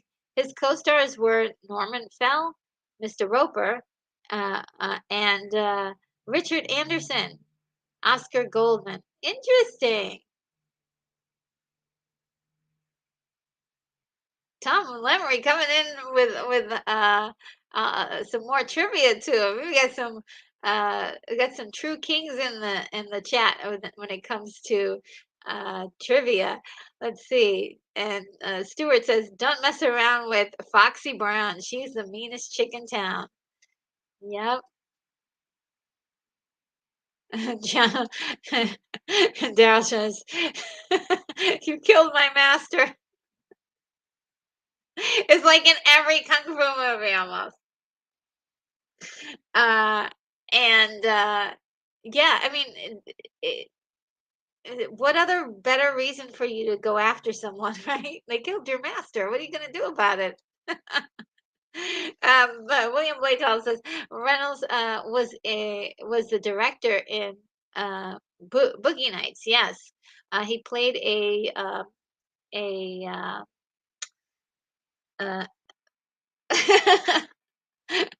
a director of um, grown up material.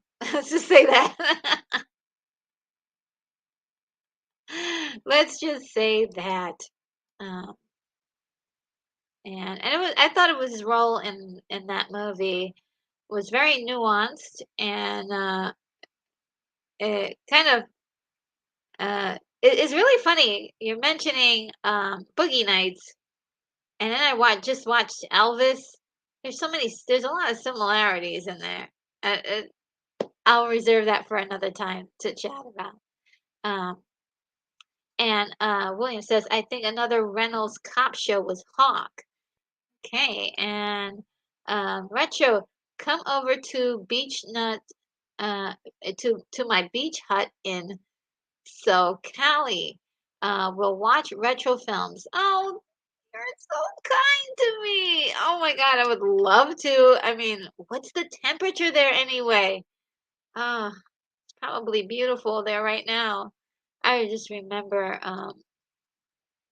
some really awesome weather in California when I visited ages ago. And Tom says the longest yard was about convicts versus prison guards, I think. Right, they were right there, but they were playing football in the prison yard. I don't, was it crazy? Was no, maybe. No, no, maybe I have that wrong. Maybe there was one game. I mean, I don't know where I'm getting this idea from. Pam Grier was in the class of 1999. Yes, as a cyborg teacher. Love that movie. It is gritty and dirty and just, I would say, if there are so many mistakes in that movie, but it's beautiful, like in a symphony of uh, like I don't know, schlock, or I would say schlock. It was just great. I mean, um every mistake, every um trope that you could come up with for a horror slash uh futuristic movie. It just, I love that movie so much. I love that class of 1999. A dystopian look at society as well, and that we might not be too far away from.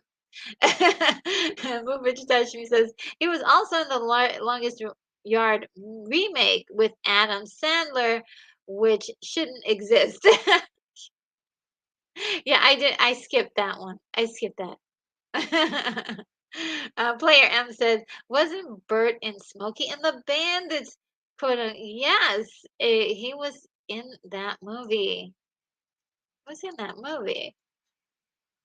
Um, and Tom Lemery says, is agreeing with William. Um, and that was before Dan August. All right. So I'm gonna start moving along, but we got one more here. Sharky's Machine is an underrated film in Burt Reynolds' career. I never saw that. Thank you, Adam, for including that. And Lubick says, class of 1999 was such great trash, wasn't it? It was so good. I loved it. And Monkey Jeebus is here. Hello, Monkey Jeebus. It's cold. It's cold and raining. Oh no. Oh no. Um, Sally Field and Jerry Reed, yes, in Smokey and the Bandit. And that's definitely there was like a romance going on, and maybe not quite as romantic, but there was something going on between Sally Field and Burt Reynolds in that movie. Some retro. It's like the upper 60s here, girl.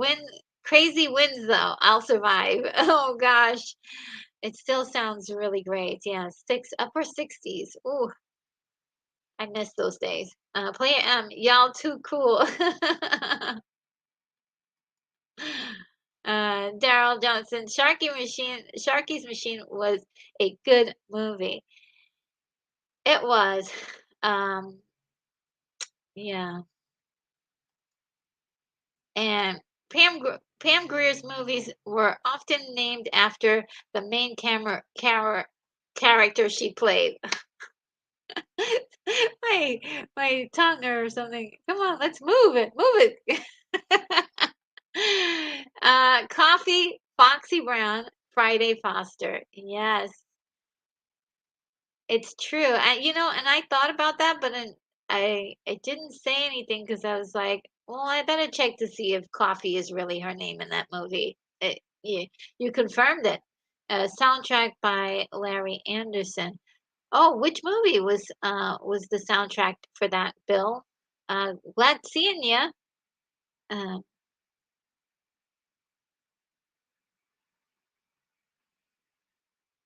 and Lubik says, "I'm so excited to get to see my '80s beefcakes." And Lance says, and Burt Reynolds was in Hooper about stunt guys with Jan Michael Vincent and Sally Field. Oh, oh. Jan Michael Vincent was like, my goodness, I had such a crush on that guy. Um, Limery says, also in Smokey, Jackie Gleason as Sheriff Buford T. Justice, and Mike Henry played his son, Junior. Mike played Tarzan in the '60s Tarzan movies. Interesting. Interesting. All right, so we're going to move on to the next three. This is going along very good. I don't think we're finished by any long shot. We're still in the '70s, and my list goes all the way to the 2000s. So let's keep going. I've got Sylvester Stallone, who's very famously known for Rocky, First Blood, and The Expendables. Then we've got Carl Weathers, who's known for Rocky as well, Predator, and Action Jackson. And Chuck Norris, who is known from The Way of the Dragon, Delta Force, and Missing in Action. All right, so what do you guys have to say about that? Oh, wow. Okay, let me, chat just jumped for me. And let's see if I can bring it to a place.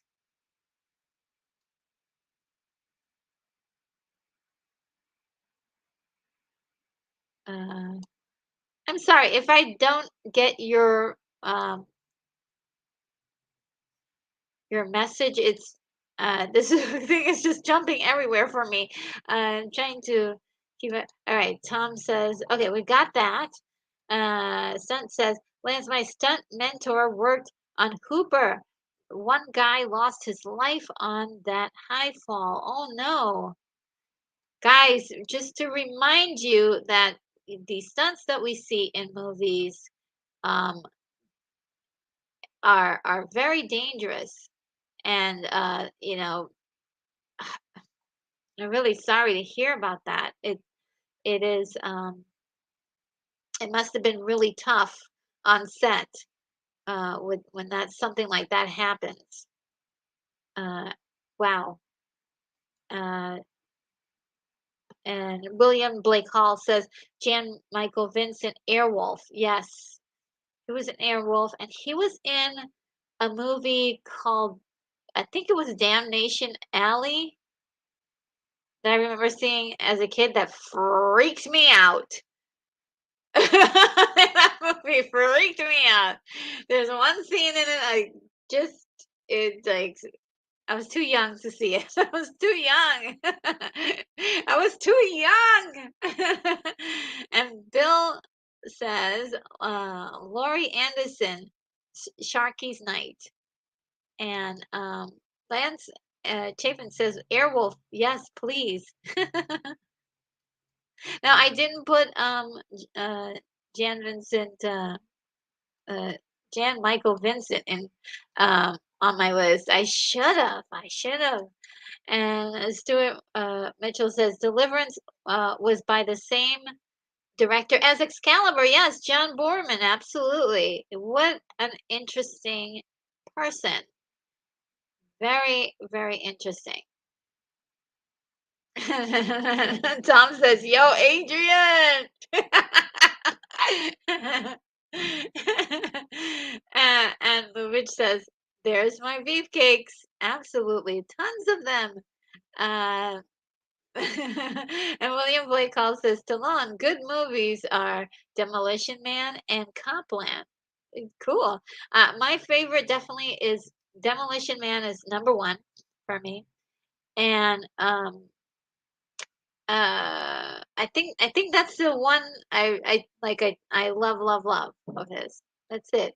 The other ones are good. Um, but that one was special to me. Um, I really enjoyed that Demolition Man. Um, but Cliffhanger is the one that really it. I went to the movies to see it, and I get freaked out very easily. I was so traumatized by that movie. I don't think I've ever gone to the movies to see another Sylvester Stallone movie. Oh, Cobra. Cobra was great. I loved Cobra. That was a great one. Thanks, Lance. Uh, um, Sunbread says, I was working at Warner Brothers when we heard over the wire that there was a death on Airwolf. That's really, that's gotta be, that's gotta just change up your entire day.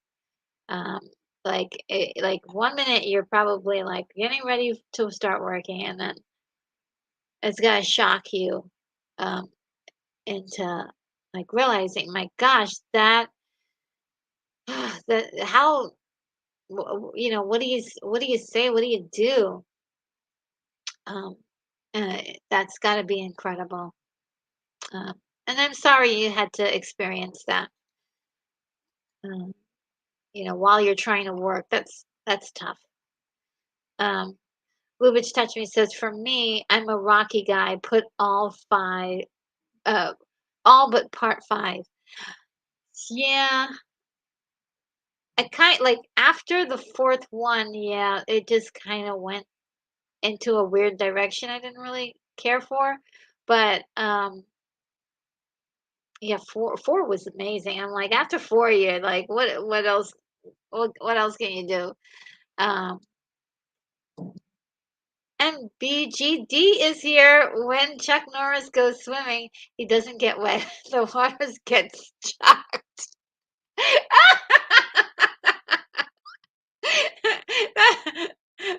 That's a good one. Thank you. Thank you for that.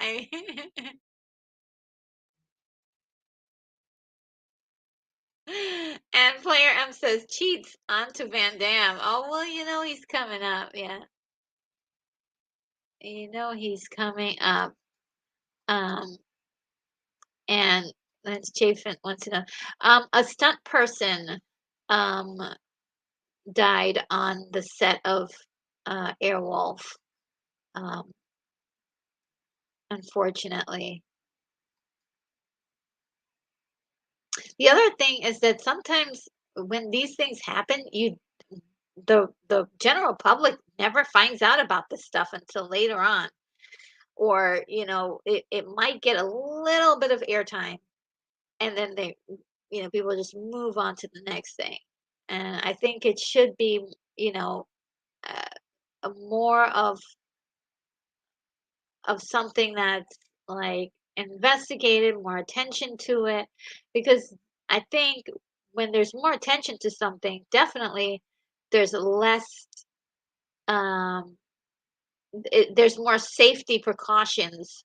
But like the stuff that's happening on the set of Rust right now, like that whole situation with the set of Rust with Alec Baldwin, and what happened with that is I'm hoping that they make some changes, so we never have to have this situation happen again. So that's the thing, that I really hope, is that more stories get out there of situations where, you know, accidents of course happen, but like if we can make people safer than safe, that'd be great.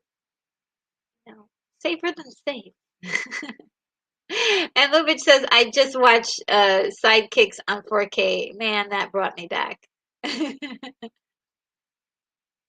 And Sunred says, thanks, Retro. Stunt funerals are so sad. I can imagine like how it shocks the entire community. Um, yeah. William Blake's Hall, let me guess, in Damnation Alley, giant scorpions. No, I was actually okay with that. No, it was a scene. If I could just remember, it was like a scene with somebody in a car. That's all I'll say. It was inside of a car and it was gross. It's like I was freaking out. I saw it. And Lance Chapin, Damnation Alley with George Papard and Jan Michael Vincent. Uh, and Passenger 57 will always bet on black. Yes, that is uh oh, gosh, I know his name. It'll come to me. It'll come to me. Wesley Snipes. There you go. I met him in person, but not we didn't. He wasn't cognizant that I was around. He doesn't know who I am. I was in his and I was dancing with him, but it was a long time ago. Um, but yeah, it was. I could have been invisible. How about Over the Top, another slide classic?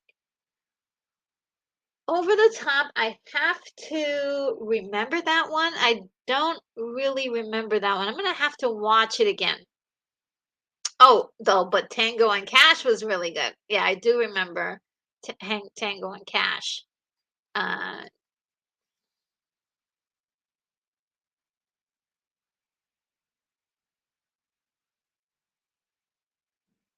and Tom says, doesn't the water upchucked? Oh my God.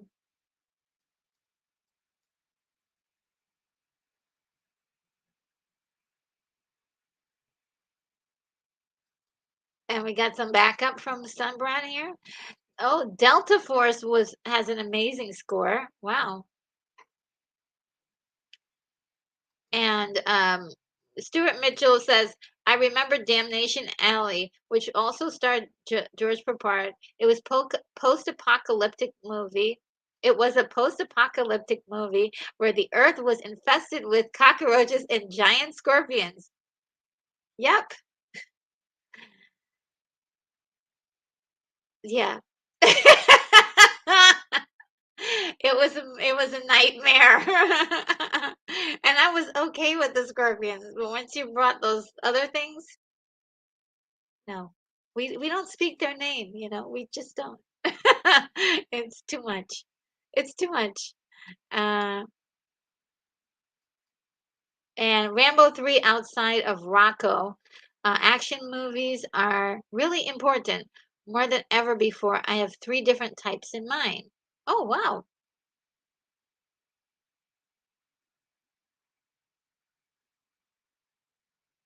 I want to know which ones. And Lance is saying good one to the jerk earlier. All right, retro.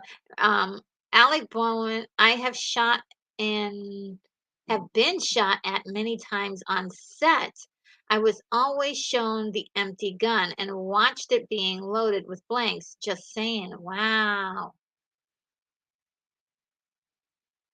Oh, yeah, we could have a long conversation about that, couldn't we? My goodness. Yeah. And we got Lone Wolf McQuaid. Uh, and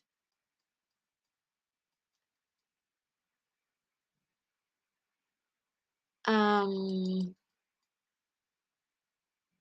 we got some now I do want Stunt Brat to have her personal privacy. So I don't want us to pressure any information from our guests because I think it's important, right? It's important to her for right, Stembra. It's important to you to have some privacy and not have people look after um chase after you or anything like that. Um, but when you're ready to do any thing, that you do it, on your terms. Um, but I think there's a natural curiosity because you're so fascinating. So let's put that out there. Like you have so many amazing stories and you're just so awesome and friendly and so everybody you know it's something that is occurring to many people that you are a fascinating individual.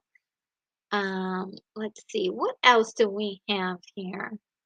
Uh, okay, so Tom says McQuaid was with David Carradine, Kung Fu. The fight they had was real, no acting there.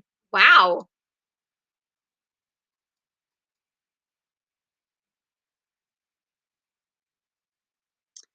Um,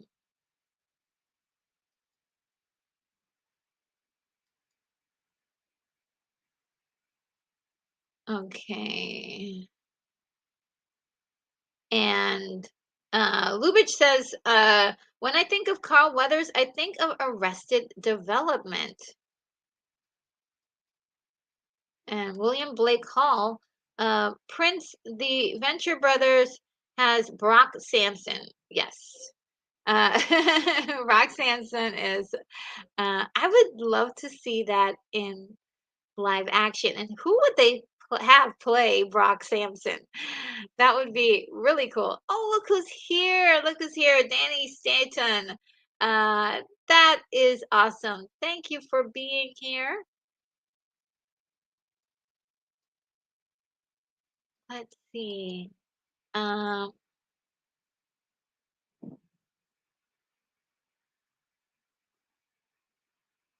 let's see. And Stunt Breath is telling us that she's never heard of a term cold gun, which has been used in some of the rhetoric that we've been hearing from the the trial and the different there's like different lawsuits going around and yeah, very, very interesting. But I think maybe some maybe some changes um and of course more praise. We got some more praise for Sunbrat here. Um, because yeah, this is great information, Stunt Brat. I think Stunt Brat, you are a super nice man. Thanks for the kisses and the hugs. Always, and you know how sweet you are is just so incredible. So that's like number one. That's number one. Okay, let's see. Um, do you think so? Dwayne Johnson as with a curly blonde wig. Oh my god, I have to say that has got to be one of the wildest ideas ever. But I like it. He's got the build for him. Now, I don't know if he's really into playing like super. Well, I don't know, but it would be. I think it would be great. What a great concept! Great idea. Great idea.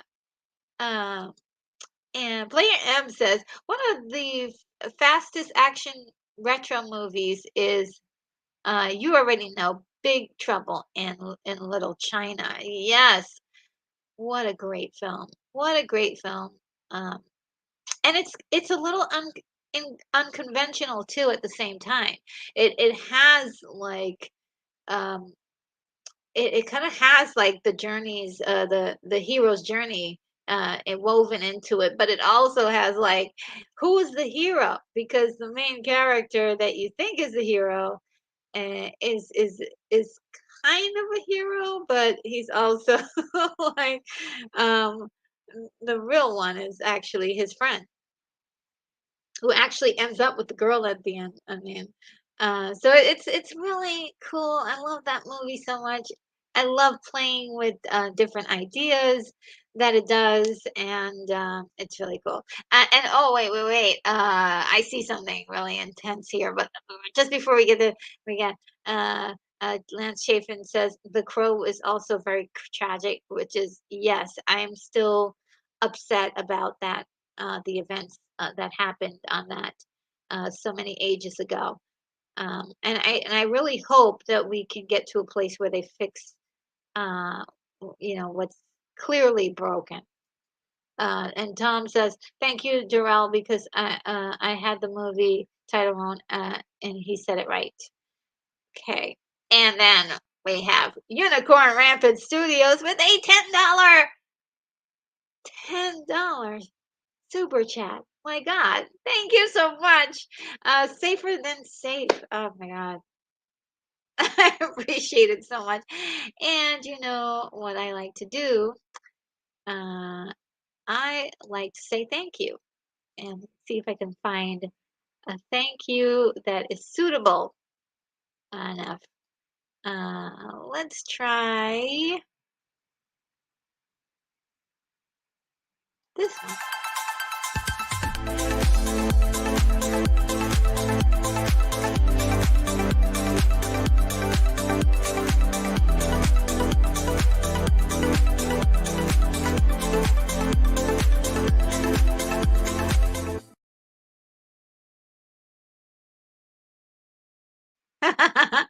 That was a good one.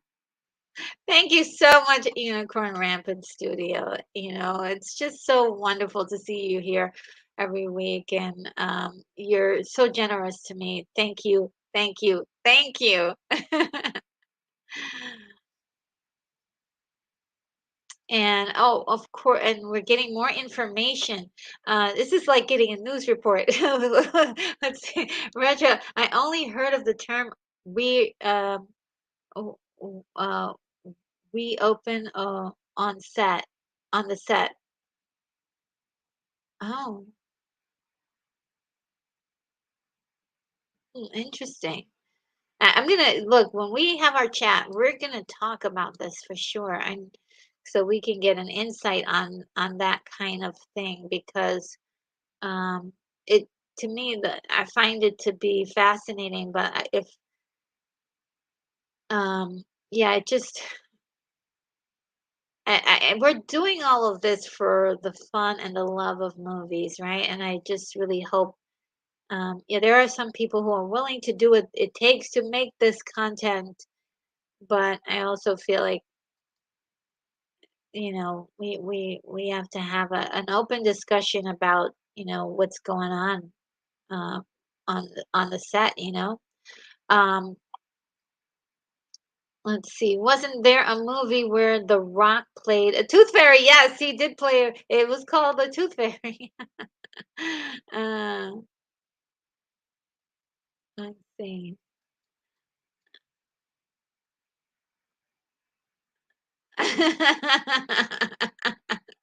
Jack Burton says, "Everybody relax, I'm here." I love it when he gets to the, well, old Jack Burton. He's so wild. And Unicorn Rampant Sue says, "Who doesn't want Keanu Reeves blowing them a kiss?" Yes, definitely, right? Um, he is awesome. Uh, Daryl, did you bring some gummies? Uh, and Daryl, don't forget to hit the like button. You're so sweet. Oh my God. Let's see. Where are we at? We are 31. Thank you guys for doing such a great job. If you guys haven't done so already, please go ahead and support the channel. Help me to level up with a like. It really helps. Oh, weapon. Yes, I understood. um, and let's see. Let's see. All right. Okay, so I'm going to go forward now a little bit and let's see.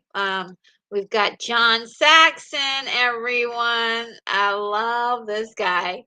Um, Harrison Ford finally made it on the list. And Sigourney Weaver. We've got lots to talk about, guys. What do you think about these fellas and lady? Yeah, these are great ones, right? I mean, John Saxon, Battle Beyond the Stars. He did Enter the Dragon, Planet Earth. and Battle Beyond the Stars. And Harrison Ford, we all know him from the Raiders of the Lost Ark or Indiana Jones movies, Blade Runner, and of course Star Wars. And Sigourney Weaver, we first recognized her in Alien, but we've also recognized her from Ghostbusters and Galaxy Quest. Those are my some of my favorite movies that she's in. Um, so let's see what you guys have to say about these three. Um, let's see if I skip through anybody's um, message. Just go ahead and uh, repost it again. I'm sorry if I skip over anybody's content. Let's see. Sin Havoc is here in the house. 5150. Thank you for being here. You are awesome. Good seeing you. Uh, and Lance says, Thrash says Thrash says hi. He has friends over and may make it tomorrow for the watch party. Oh, that's great. Yes, okay. I'll be looking out for him. Lance is awesome. And John Saxon starred with two um, Gene Roddenberry pilots, Planet Earth and Strange New World. Yes, and Planet Earth is one I have not seen, and maybe even I don't think I've seen Strange New World either, and I need to. I saw a poster for it the other day, and I was like, really, what is this? And of course, time to see all your favorite movies, just not enough of it in the day. Um, and Into the Dragon was a classic. I mean, still is a classic. It's a fantastic movie with a great story inside. I mean, you would think, oh, it's just a fight movie. It's not just a fight movie. It isn't. And Darrell Johnson says, you call him Dr. Jones, lady.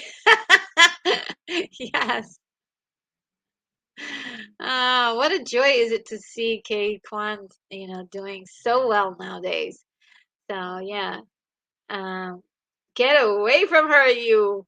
We won't finish the rest of that, but yes, she was amazing in that film, Aliens.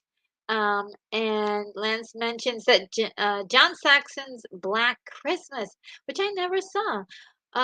But it's yeah, I never saw that one. Saw that one. And Sunback says, Retro, how is that Sigourney is much older than me, but still looks the same, right? She looks fabulous. I think she just had a physical makeup. She was tall and thin, and I think it's also her. She has like a regalness in her, like she has something going on with her personality that's really interesting to me. There's like grace and what's not to like about her? What's not to like about her? She's just awesome. And this is what I was thinking. Okay, player M, I'm thinking the same thing. Saxon as the dad from Elm Street. And A New Nightmare. Now, I didn't see the New Night. Well, no, I did see the New Nightmare. I did see the New Nightmare. But out of the first uh, Nightmare on Elm Street, uh, yeah, he's in that. And I just remember going, oh my God, he's so good looking. I shouldn't have been liking a guy that old. I was like, the dad is really cute. And I'm like, wait a minute, you're not supposed to be liking the dad. uh, Stewart says, Sigourney Weaver is grateful to Jennifer Lawrence for being the first female lead in a sci-fi action movie. And Sigourney isn't the first, but Yeah, the joke has been gotten. I got the joke. Um, I was watching some old movies from the 50s, and there's one movie called Queen of Blood, which is basically aliens. Like, if you watch that movie, it's not so hard for you to think of it on the outset of, like, if you look at the cover of that movie, or a poster, the movie poster doesn't look anything like it could be even related to aliens. But if you watch the entire movie, you're like, "Oh my God, there's aliens. There's all the characters right there. Everybody's playing out the same kind of role." And it's also very fascinating. It wasn't copied, but you know, I do believe in this idea that sometimes people uh, think of the same idea that you're having right now. Somebody in, some other place is having that same idea. I do believe in shared ideas amongst people. So I don't think that they meant to copy Queen of Blood, but it's very interesting how they're so similar.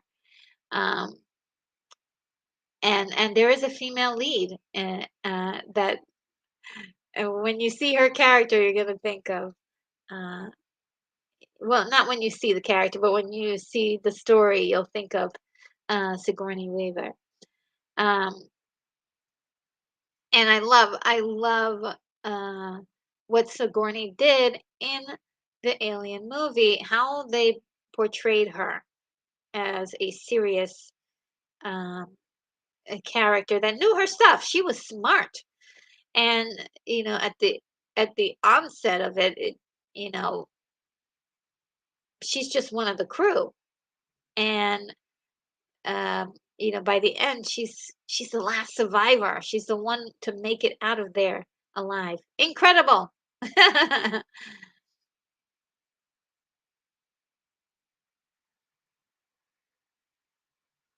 And I don't know if you're talking about I don't know if you're talking about Sigourney Weaver, but Tom says it must be the makeup stunt. Uh, and oh, and William says it's got to be bone structure. Okay. Um, and Unicorn Rampant Studio says check out Sigourney Weaver's appearance on Saturday Night Live. Um,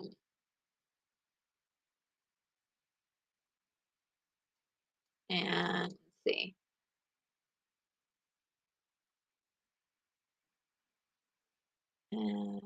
Yes, Lance is bringing up again that John Saxon was in Nightmare on Elm Street, which is great. And then Stunt says, Retro also has the bucks for plastic surgery and all of that. Yeah, I mean, if she's doing plastic surgery, she's doing it a lot better than a lot of other people are doing it because it's not as like, she doesn't have that puffy, pillowy face, they call it. But it's possible. I mean, it's definitely possible. And Tom is saying that John Saxon guest starred on many TV shows: Gunsmoke, $6 Million Man, Kung Fu, Wonder Woman. Yeah, he was on TV a lot. Um, Good money for him, and uh, these a lot of low budget movies. And I just thought he had. I was really happy to see him in Nightmare on Elm Street because I was like, oh my God, they're finally giving him some, good work. He was in a mainstream film. And so, yeah, I mean, John Saxon is definitely one of those people I just wish had more, was more um, in sort of in the zeitgeist of pop culture movies. Oh yes! Oh, Prince Everlove, yes! This movie is hilarious. My mom is a werewolf. You might be able to find it on on Amazon, or I think IMBD has like DB has a a channel where that you can see movies. It might be on Tubi. So check that out, guys. My Mom is a Werewolf is a cute movie um, that he's in. He's plays a master werewolf that has found a suitable mate in a mom of two children, and it's really funny because he goes on dates with the mom, and he's seducing her, and she's slowly turning into a werewolf. And it's just really great. And I love werewolves, so it's like vampires and werewolves. Those are my two favorites. And let's see, what just happened? Um, and uh, and player M says, I'm also have lots for Nancy. Do you mean on Alien?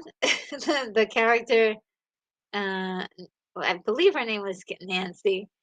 Uh, Sigourney Weaver is one of the original action heroes. She's really pretty good. Yeah. Um, and I just loved what she did with her character in Aliens. Like, she wasn't, she made it so that way her character was smart and uh, didn't need to use brute force. She figured out, she was smart. She was smart. That was her secret weapon. That was her brute force. That was her brain. And player M says coolest female camera character was um from the movie called Dune. Um, the coolest female character. Are you talking about Chani or w- the the mom? Uh, uh, which character is it? Is it the mom or was it Chani? I love Dune, so just give me all the characters. Give me all the characters. And which Dune are we talking? 1984 or 2021? Um, because the mom character she could kick some butt, but no one they've yet to show that. They've yet to show that the Bene Gesserit females in Dune can really kick butt. I don't know why they haven't. They're really powerful. And I think I don't know. And Sunbread says, William, I got blessed with great Swiss cheekbones. Oh wow. And uh Daryl says she was second in command on the ship. Yeah, she was smart. Oh, oh, yeah. William Blackhart is saying exactly what. Player M. Are we talking Lady Jessica or Leah Kynes? Yeah, um, or in the more recent one, we didn't get to see Chani yet, but in the older one, we got to see Chani. Um, in the 1984 one. Yes, or Johnny. John Saxon played a robot in the $6 Million Man. Yes. That was I loved some $6 Million Man. Okay. Um, I just loved it. I just loved it. Uh, okay, Tom is going to head out. Have a happy bot free night. Thank you, Tom. You're awesome. Thank you so much. We hope that the rest of the night we won't have any no bots tonight. Um, and oh, okay, we got some exacts here. Okay, William Lance, exactly. The episode was Day of the Robots. Thank you so much with the actual factuals there. Thank you. Uh, let's see. and saying good night to Tom. And um, oh my God, I'm retired now, but back in the day, I turned down stunt jobs with spiders. Okay, that's my you like spiders? No, we don't like. That's like no, that's a no with spiders. Okay, they freak me out. If I and I know some people are like, you need the spiders because they take away all the other um yeah, it had to be spiders. Like the line in Indiana Jones, it had to be snakes. Um, and quickly Lance, he was Steve's friend, Fred, that the robot maker made. Oh, I need to go revisit that episode then. Um, yeah, yeah, spiders and me are not are no. I can't even sleep if I know that there's one in the room. Or I see if I see a spider web, I'm gonna lose it. And like people say, you gotta, keep the spiders around because they keep the other bugs around. There are other bugs? That's my other question. There are other bugs? Let's get rid of all of them. Okay, please. No other bugs, no spiders, right? So, oh yeah, no, we don't mess with those. The spiders, the other things I won't mention because they were in that movie, and zombies, and what's the other thing that freaks me out? Yeah, that's the list for now. We're getting a list of all the things that freak me out. I And Prince Everlove says Nightcrawler from Outer Space, 1960s British film with John Saxon. Alien abducts pretty models. Yes. Also, I forgot to tell you this movie, Queen of Blood, also stars John Saxon. He's in that movie too. Why didn't I think of that? I should have led with that, right? He was in that movie as well. That is so funny. That is so incredible. I love movies. Yeah, I mean, yeah, me too. Like, no, they are, if I see one, that's it. End of everything. I'm running out of the apartment. Just leaving all my stuff. I don't need it anymore.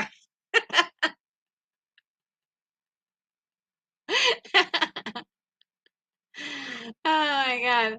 And Lance Chapin says Death Probe or Bigfoot best villain.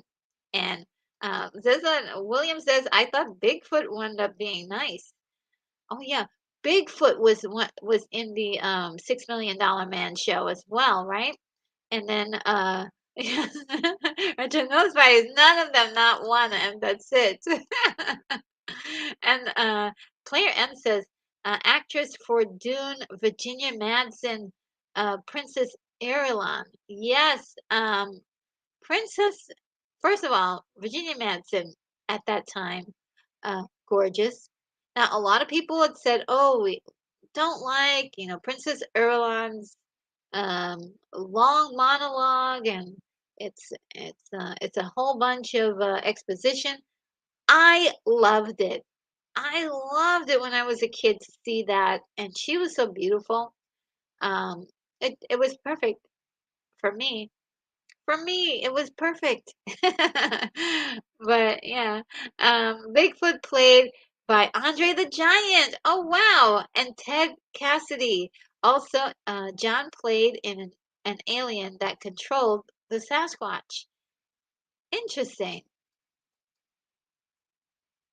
And Daryl has sympathy for the. We have a spider sympathizer in the chat. Daryl says, "Poor spiders. I have to take them outside." Aw, that's sweet of you. I I I would um if I had the fortitude. If I wouldn't stop going like this, it's a spider, it's a spider, it's a spider. If I would stop freaking out whenever they were around, maybe I could take them outside. Oh man. Prince Evelove says, Queen of Blood, eerie, creepy, perfect companion to Planet of Vampires. Yes! Oh my God. Uh, I love, okay, love me some Planet of Vampires. I did a review for it recently, and it just blew my mind. That movie just blew my mind. How they were able to make it look like they were on an alien world, and they basically had no budget. They had like one rock that they kept they kept moving around, and they used mirrors and smoke and all sorts of. I just love that kind of ingenuity. Wow, wow, wow. And Daryl Johnson says Queen of Blood had great hair. Yes, she did. Yes, she did. Yes, she did. William Blake Hall said Princess Irulan explains what space travel is. That space travel is possible by traveling from point to point without moving.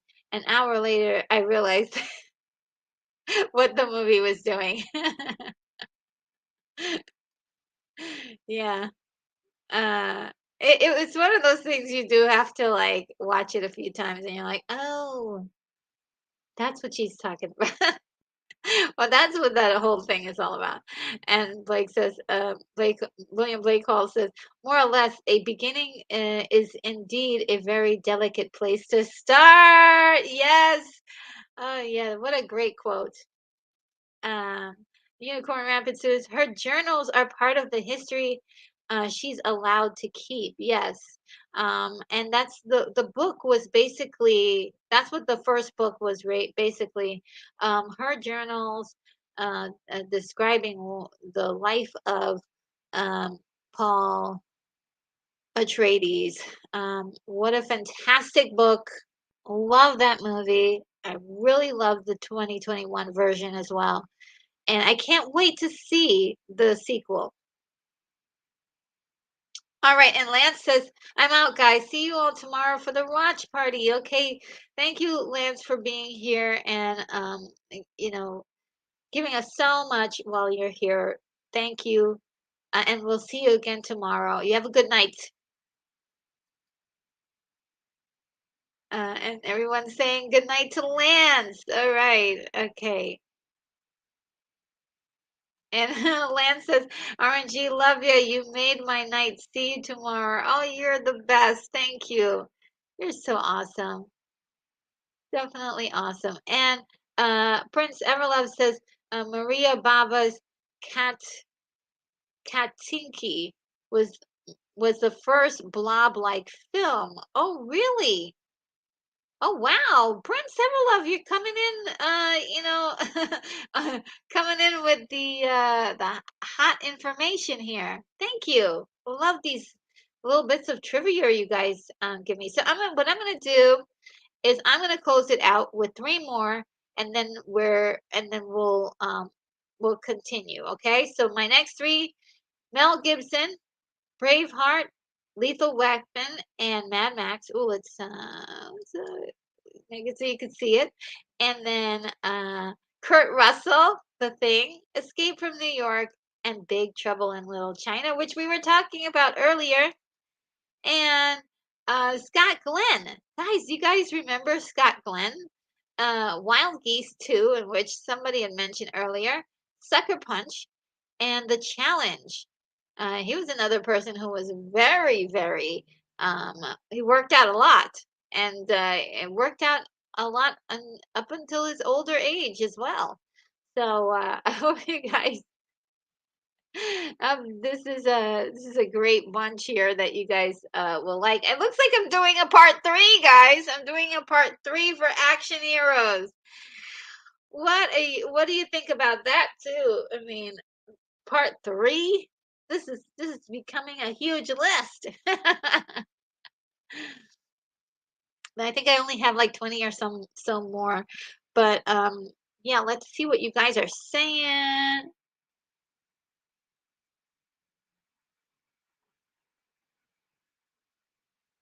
William says one of these nights we'll have to get to all the women. Yeah. Okay. Uh, Probably, yeah. Hopefully we'll get through the rest. And Player M, again, you're awesome. Thank you so much. Oh my goodness. Thank you so much. And so glad that you have joined us today. I hope you will be able to join us tomorrow. If you can't, it's okay. But I'm glad seeing you and to make your acquaintance. You are fabulous. We're definitely enjoying your company. William Blake Hall says, Pliskin, I hear you're dead. I hear you're dead. Oh man. What a movie. Escape from New York. What a movie. What a movie. Uh, uh, w- I like Scott Glenn in two obscure movies. Yeah. An old TV movie called Gargoyles, which I have never seen, and a strange, slow-moving thing called The Keep. And The Keep, can you believe it? I don't know how I was allowed to see The Keep in movie theaters. I didn't know what I was looking at. I honestly don't remember this movie when I don't remember seeing it when I was a kid, and I got to see it later on, and I was like, "Wow, this is intense." It is an intense movie. It is an intense movie. All I have to say, if you've never seen The Keep, it's worth watching. It's a spectacle, and it's definitely strange. And Daryl is saying, yes, do a part three. Do it. Yes. Okay, I will do a part three because I think after this, we're gonna close out the show in a few minutes. Um, Scott Glenn in Silverado. Yes, he was in that too. Let's see, Prince Evelov, Scott Glenn, Gargoyles, 1973 TV movie, I think. I've got to see that movie. And it's got the right kind of title I would probably like, Gargoyles. And he was in the right stuff as well. Yes.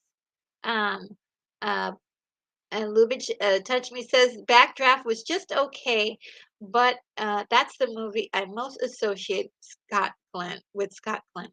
Yeah, he was as the a big part of that movie. Um, and Player M says movie buffs indeed buddies. Oh, that is so sweet. William Blake Hall says Gargoyles features Scott Glenn, Colonel Wild, and Bernie Casey. Wow, I need to put this on my to watch list because I've never seen Gargoyles, and again the title is definitely intriguing to me. That's my God, it looks like it's right up my alley, guys.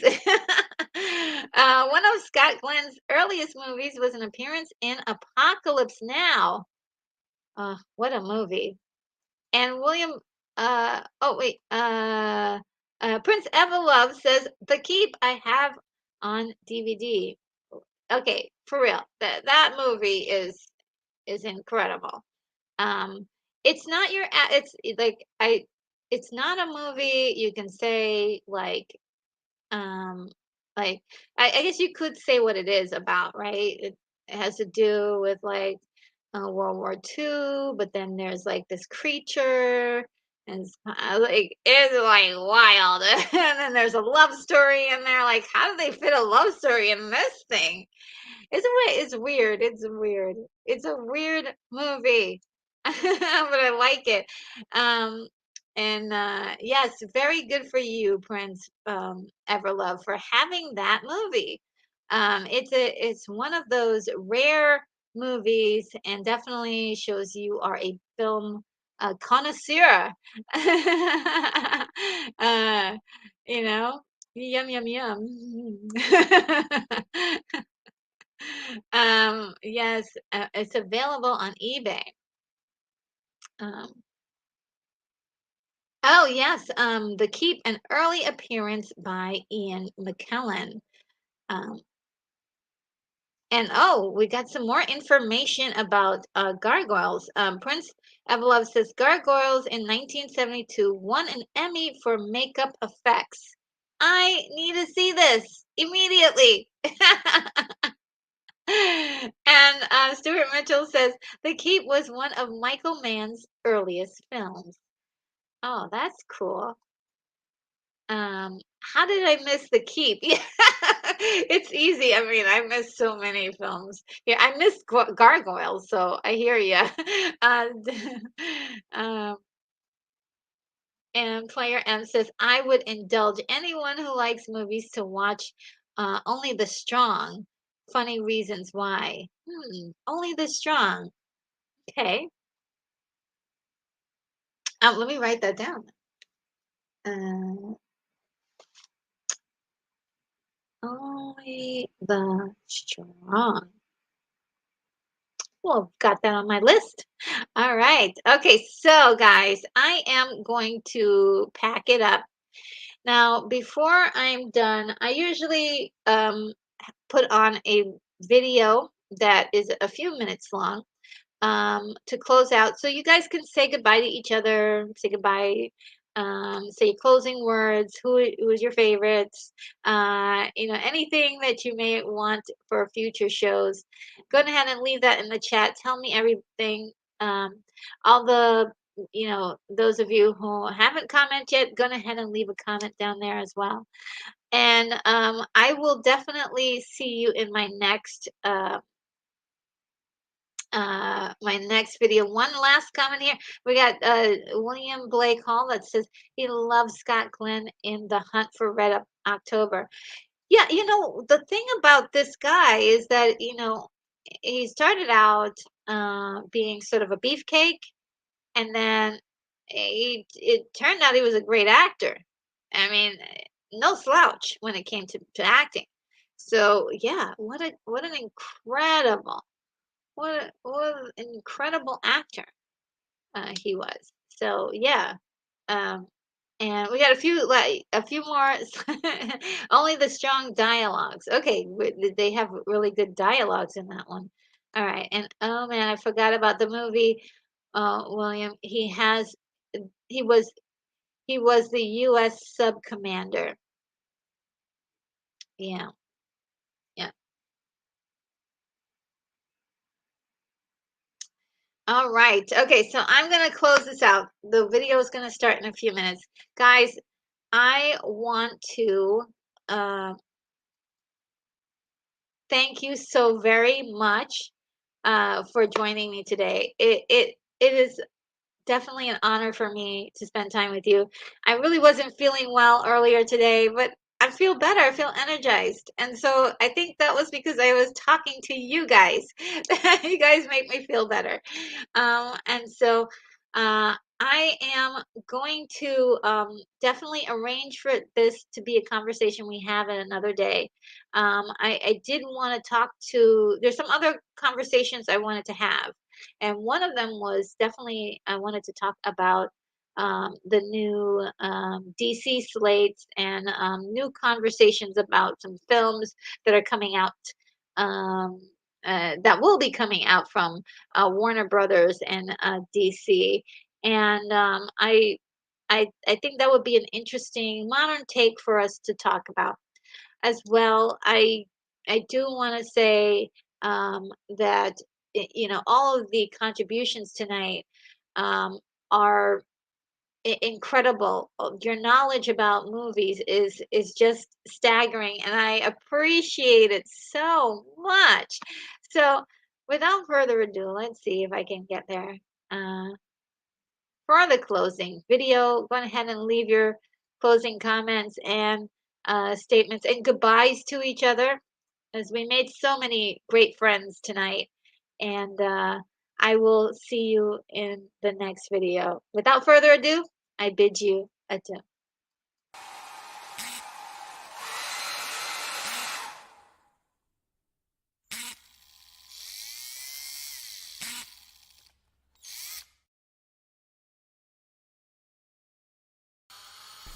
Retro Nerd Girl, you are clear for takeoff.